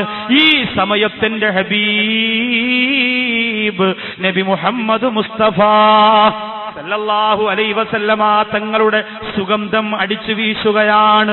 വല്ലാത്ത രസമാണ്, വല്ലാത്ത ആനന്ദമാണ്, വല്ലാത്ത അനുഭൂതിയാണ്. അല്ലാഹുവേ, ആ മദീനയുടെ സുഗന്ധം ഞങ്ങൾ മരിക്കുമ്പോ ഞങ്ങൾക്ക് തരണേ റബ്ബേ. റൗളാ ശരീഫിന് എന്തോ ഒരു സുഗന്ധമാണ്, ജന്നത്തുൽ ബഖീന്റെ ഭാഗത്ത് നിൽക്കുമ്പോ എന്തോ ഒരു വല്ലാത്ത സുഗന്ധമാണ്. ആ സുഗന്ധം ഞങ്ങൾ മരിക്കുമ്പോ അല്ലാഹുവേ ഞങ്ങൾക്ക് തരണേ തമ്പുരാനെ, ഞങ്ങൾക്ക് തരണേ റഹ്മാനെ. അനസ് റളിയല്ലാഹു തആല അൻഹു പറയുന്നു, അല്ലാഹുവിന്റെ ഹബീബ് കാണിച്ചു തന്ന ജീവിതത്തിന്റെ സുഗന്ധമുണ്ടല്ലോ, ഓരോ സഹാബിയും മാതൃകയാക്കിയതാണ്, ഓരോ മക്കളും മാതൃകയാക്കിയതാണ്. ഞാനും നിങ്ങളും അങ്ങനെ ചെയ്യുമ്പോഴാണ് നമ്മുടെ ഖബറിലേക്ക് നമ്മുടെ മക്കൾ പ്രാർത്ഥനകളുമായി കടന്നു വരുന്നത്, ദുആയുമായി കടന്നു വരുന്നത്. നമ്മുടെ പ്രിയപ്പെട്ട ഖബറിന്റെ ചാര അരുമ മക്കൾ വന്നിരുന്നുകൊണ്ട് സങ്കടത്തോടുകൂടി പൊട്ടിക്കരഞ്ഞുകൊണ്ട് അല്ലാഹുമ്മ ഗഫിർലി അബീ, എന്റെ ഉപ്പാക്ക് പുറത്തു കൊടുക്കണേ അല്ലാ എന്ന് പറയുന്ന ഒരവസ്ഥയിലേക്ക് അൽഹംദുലില്ലാ നമ്മുടെ മക്കളെ ഇൻഷാ അല്ലാഹ് നമ്മൾ എത്തിക്കണം. അല്ലാഹു തൗഫീഖ് തരുമാറാകട്ടെ. അതിന് എന്താണ് ചെയ്യേണ്ടത്? ഈ പറഞ്ഞ കാര്യങ്ങളൊക്കെ ഇൻഷാ അല്ലാഹ് ഗൗരവത്തോടു കൂടി ശ്രദ്ധിക്കണം. ഇനി അവസാനം ഒരു കാര്യം ശ്രദ്ധിക്കാനുള്ളത്, മക്കളെ പരസ്പരം നമ്മൾ അസൂയയുള്ളവരാക്കി മാറ്റരുത്. മക്കളെ വളർത്തിക്കൊണ്ട് വരുമ്പോൾ അനുജന് ചോറ് വെച്ചു കൊടുത്ത് വാ തുറന്നില്ലെങ്കിൽ ഇപ്പൊ ഇക്കാക്ക് കൊടുക്കും എന്ന് പറഞ്ഞുകൊണ്ട് വിരട്ടുമ്പോൾ അവൻ ഇക്കയോട് വെറുപ്പുള്ളവനാകും. പിന്നെ ഒന്നും കൂടപ്പിറപ്പിന് കൊടുക്കുന്ന ഒരവസ്ഥയിലേക്ക് അവൻ എത്തുകയില്ല. അല്ലാഹു സുബ്ഹാനഹു വ തആല അത്തരം അവസ്ഥയെ തൊട്ട് നമ്മെ കാത്തുരക്ഷിക്കുമാറാകട്ടെ. ഇതൊക്കെ കഴിഞ്ഞാൽ അല്ലാഹുവിന്റെ ഹബീബ് നബി മുഹമ്മദ് മുസ്തഫ സല്ലല്ലാഹു അലൈഹി വസല്ലമ തങ്ങൾ പറയുകയാണ്, ഒരു മനുഷ്യൻ ഈ ലോകത്തിൽ നിന്ന് വിട പറഞ്ഞു പോയാൽ അവന് കിട്ടുന്ന വിലപിടിപ്പുള്ള സമ്മാനങ്ങളിൽ ഏറ്റവും വലിയ വിലമതിക്കാനാകാത്ത സമ്മാനം വലദുൻ സ്വാലിഹുൻ യദ്ഉ ലഹു, അവന് വേണ്ടി ദുആ ചെയ്യുന്ന സന്താനമാണ്. നമുക്ക് വേണ്ടി നമ്മുടെ മക്കൾ മനസ്സിൽ തട്ടി ദുആ ചെയ്യണം. ഡ്യൂപ്ലിക്കേറ്റ് അല്ല, ജനങ്ങൾ എന്തു പറയും എന്ന് കരുതിയിട്ടല്ല നമുക്ക് വേണ്ടി ദിക്ർ നടത്തേണ്ടത് നമ്മുടെ മക്കൾ. ജനങ്ങൾ എന്തു പറയും, ഞാൻ ഇത്രയും കഷ്ടപ്പെട്ട് കാശുണ്ടാക്കി പണമുണ്ടാക്കി, എന്റെ ഉപ്പ എന്നെ ഒരുപാട് വളർത്തി, ഒരുപാട് കൊട്ടാരം വെച്ചു തന്നു, ഒരുപാട് സന്തോഷിപ്പിച്ചു, അതുകൊണ്ട് എന്റെ ഉപ്പാക്ക് വേണ്ടി ദിക്ർ നടത്തിയില്ലെങ്കിൽ ജനങ്ങൾ എന്തു പറയും എന്ന് കരുതിയിട്ടാകരുത് എന്റെ പ്രിയമുള്ളവരെ നമ്മുടെ ഖബറിലേക്ക് നമ്മുടെ മക്കൾ വരേണ്ടത്. ഓരോ രാത്രിയും മരണപ്പെട്ടു കഴിഞ്ഞാൽ ഓരോ രാത്രിയും ഏറ്റവും വലിയ സന്തോഷം നമുക്കുണ്ടാകുന്നത് മരിക്കുന്ന സമയം നമ്മുടെ മക്കൾ നമ്മുടെ അരികിലുണ്ടെങ്കിലാണ്. നല്ല ഉപ്പയും നല്ല മക്കളുമാണെങ്കിൽ ഒരിക്കലും അവർ അകന്നു പോവുകയില്ല. മരണസമയം ഓട്ടോമാറ്റിക്കായിട്ട് നമ്മുടെ മക്കൾ നമ്മുടെ അരികിൽ വരും. റൂഹ് പിടിക്കാൻ അസ്രായിൽ അലൈഹി സ്വലാത്തു വസ്സലാം ഒറ്റയ്ക്കാണോ വരുന്നത്? കൂടെ വേറെ മലക്കുകൾ ഉണ്ടാകുമോ? ഒറ്റയ്ക്കാണോ വരുന്നത്? ആണോ? അറിയില്ല. ഒറ്റയ്ക്കല്ല വരുന്നത്. 500ഓളം മലക്കുകൾ അസ്രായിൽ അലൈഹി സ്വലാമിന്റെ കൂടെ ഉണ്ടാകുമെന്നാണ്. നിങ്ങൾ ചിന്തിച്ചിട്ടുണ്ടോ? ലോകത്ത് പിടയ്ക്കാതെ മരിക്കുന്ന ഒരേ ഒരു ശരീരം മനുഷ്യ ശരീരം മാത്രമാണ്. അവൻ പിടയ്ക്കുകയില്ല, കഴുത്തറുത്തിട്ടാലും പിടയ്ക്കുകയില്ല. തൂക്കിക്കൊല്ലുന്നത് കണ്ടിട്ടില്ലേ? തൂക്കിക്കൊല്ലുമ്പോൾ പിടയ്ക്കുകയില്ല അവൻ. പിന്നെ അവന്റെ കൈകൊണ്ട് വേദന അസഹ്യമാകുമ്പോഴൊന്ന് ശരീരത്തിന്റെ ഭാഗം ഇങ്ങനെ മാന്തി പിളർക്കുകയല്ലാതെ പിടയ്ക്കുകയില്ല. കോഴിയെ അറുത്തിട്ടാൽ പിടയ്ക്കും, ആടിനെ അറുത്തിട്ടാൽ പിടയ്ക്കും, മാടിനെ അറുത്തിട്ടാൽ പിടയ്ക്കും. മനുഷ്യന്റെ കഴുത്തറുത്താൽ പിടയ്ക്കുകയില്ല. മനുഷ്യൻ വാഹനം കയറി ചതഞ്ഞെറിഞ്ഞാൽ പിടയ്ക്കുകയില്ല. മനുഷ്യൻ ഐസിയുയിൽ കിടന്നു മരിച്ചാൽ പിടയ്ക്കുകയില്ല. ആരോഗ്യത്തോടുകൂടി ജീവിച്ച് പെട്ടെന്ന് അറ്റാക്ക് വന്നു മറഞ്ഞു വീണാലും അവൻ പിടയ്ക്കുകയില്ല. എന്തേ മനുഷ്യൻ മരിക്കുമ്പോൾ പിടയ്ക്കാത്തത്? ചിന്തിച്ചിട്ടുണ്ടോ? എന്റെ സഹോദരങ്ങളെ, എന്ത് പിടയ്ക്കാത്തതെന്നറിയോ? 500 മലക്കുകൾ 50 മലക്കുകൾ തള്ളവിരൽ മുതൽ മുട്ടുവരെ റൂഹ് പിടിക്കുന്നത് 50 മലക്കുകളാണ്. മുട്ടുമുതൽ തുടവരെയുള്ള റൂഹ് പിടിക്കുന്ന 50 മലക്കുകളാണ്. മനുഷ്യൻ പിടയ്ക്കുമായിരുന്നെങ്കിൽ ഏറ്റവും അധികം പിടഞ്ഞു മരിക്കുന്നത് മനുഷ്യനായിരിക്കും പ്രിയപ്പെട്ടവരെ. കാരണം അവന്റെ ആത്മാവ് ഊരിയെടുക്കാനാണ് വലിയ പ്രയാസം. അവന്റെ ആത്മാവ് പെട്ടെന്ന് ഊരിയെടുക്കാൻ സാധിക്കില്ല. 500 മലക്കുകളാണ് അസ്രായിലിന്റെ അലൈഹിസ്സലാത്തു വസ്സലാമിന്റെ കൂടെ വരിക. എന്നിട്ടോ 500 മലക്കുകൾ റൂഹ് പിടിച്ചു കഴിഞ്ഞ് അസ്രായിൽ അലൈഹിസ്സലാമാണ് തൊണ്ടക്കുഴിയിൽ നിന്ന് റൂഹ് വലിച്ചൂരുന്നത്. ആ സമയത്ത് ബാക്കിയുള്ള 500 മലക്കുകളും മനുഷ്യന്റെ കൈയും കാലുമൊക്കെ അമർത്തി താഴ്ത്തി പിടിച്ചിരിക്കുമെന്ന പിടയ്ക്കാതിരിക്കാൻ. ഒരു മനുഷ്യനെ ഈ മലക്കുകൾ പിടിച്ചില്ലെങ്കിൽ അവൻ പിടയ്ക്കുന്നത് കണ്ട് 500-ലധികം മനുഷ്യർ മരിച്ചു പോകുമെന്നാണ്. അള്ളാഹു നമ്മെ കാത്തിരക്ഷിക്കുമാറാകട്ടെ. എന്റെ പ്രിയപ്പെട്ട ഗൾഫുകാരാ, ദുനിയാവും ആഖിറവും നീ നഷ്ടപ്പെടുത്തി കളയരുത്. നിന്റെ മകൻ അരികിൽ വന്നിരുന്നു കൊണ്ട് ലാ ഇലാഹ ഇല്ലല്ലാഹ് നിനക്ക് പറഞ്ഞു തരുമ്പോൾ അവൻ ഈമാനുള്ളവരായിരിക്കണം. അവൻ വെള്ളം ഉപ്പാടെ വായിലേക്ക് ഒഴിച്ചു തരുമ്പോൾ അവൻ മനസ്സുകൊണ്ട് ചിന്തിക്കണം, അല്ലാഹുവേ, എന്നെ ഞാനാക്കിയ എന്റെ ഉപ്പയാണ്, എന്നെ സലാത്ത് ചൊല്ലിപ്പിച്ച, നിസ്കാരം പഠിപ്പിച്ച, ഖുർആൻ ഓതാൻ പഠിപ്പിച്ച എന്റെ പ്രിയപ്പെട്ട ഉപ്പയാണ്. അതുകൊണ്ട് ലാ ഇലാഹ ഇല്ലല്ലാഹ് എന്ന മകൻ പറയുമ്പോൾ അറിയാതെ നമ്മൾ പറഞ്ഞു പോകും. ഇല്ലാതെ കള്ളുകുടിച്ച് ലഹരി ചുണ്ടിൽ തിരികെ വെച്ചുകൊണ്ട് മരിച്ചു കിടക്കുന്ന ഉപ്പാന്റെ നെഞ്ചത്ത് ചവിട്ടി ബാക്കിയുള്ള വസ്തുവിന്റെ കണക്ക് ചോദിക്കാനാണ് നിന്റെ മകൻ വരുന്നതെങ്കിൽ എന്റെ പ്രിയമുള്ള പ്രവാസികളെ, ദുനിയാവും ആഖിറവും നിനക്ക് നഷ്ടമാണ്. അല്ലാഹു കാത്തിരക്ഷിക്കുമാറാകട്ടെ. ആ പൊന്നുമോന്റെ ദുആ നിനക്ക് വേണം. നിന്റെ മയ്യത്ത് കൊണ്ടുപോയി പള്ളിയിൽ വെക്കുമല്ലോ. മയ്യത്ത് കൊണ്ടുപോയി പള്ളിയിൽ വെക്കുമ്പോ ബഹുമാനപ്പെട്ട ഇമാം അവറുകൾ, നമ്മുടെയൊക്കെ നാട്ടിലുള്ള ഒരു ശൈലിയാണ്, ആ മയ്യത്ത് വെച്ചുകൊണ്ട് ഇമാം അവറുകൾ പറയും, ഈ പ്രിയപ്പെട്ട പിതാവിന്റെ മയ്യത്ത് നിസ്കാരം നടത്താൻ പോവുകയാണ്. എന്തെങ്കിലും വാക്കുകൊണ്ടോ മറ്റോ പറഞ്ഞിട്ടുണ്ടെങ്കിൽ എല്ലാവരും പൊരുത്തപ്പെട്ടു കൊടുക്കണം. സാമ്പത്തിക ഇടപാട് വല്ലതും ബാധ്യത വല്ലതും ഉണ്ടെങ്കിൽ അദ്ദേഹത്തിന്റെ മകൻ, മൂത്ത മകൻ അബൂദാബിയിൽ നിന്ന് വന്നിട്ടുണ്ട്, അവനുമായി ബന്ധപ്പെടണം. ഇങ്ങനെ പറയും ഉസ്താദ്. ആകെ 30 പേര് മയ്യത്ത് നിസ്കരിക്കാനുണ്ടാകും. വാപ്പ പൈസ ഇടപാട് നടത്തിയവരൊക്കെ വെളിയിൽ കിടക്കാൻ, ആരും നിസ്കരിക്കാൻ വന്നിട്ടില്ല. ഈ മകൻ ഉപ്പയുടെ കടം തീർക്കുമോ? നമ്മളൊക്കെ കടബാധ്യതയുള്ളവരാണ്. 10 കൊല്ലം ഗൾഫിൽ നിന്നിട്ടും ഒരു വീട് വെക്കാൻ കഴിഞ്ഞിട്ടില്ല ഉസ്താദേ. 20 കൊല്ലം വിദേശ രാജ്യത്ത് കിടന്ന് കഷ്ടപ്പെട്ടിട്ടും ഇന്ന് വരെ ഒരു കിടക്കാടമായിട്ടില്ല ഉസ്താദേ എന്ന് പറഞ്ഞുകൊണ്ട് തീരാത്ത കടങ്ങളുടെ കറ പറഞ്ഞുകൊണ്ട് സങ്കടപ്പെടുന്ന എന്റെ പ്രിയപ്പെട്ടവരെ, നമ്മുടെ കടം തീർക്കാൻ നമ്മുടെ മക്കളെ കൊണ്ട് സാധിക്കുമോ? നിങ്ങൾ ചിന്തിക്ക്. കടം തീരാതെ ഒരു മയ്യത്ത്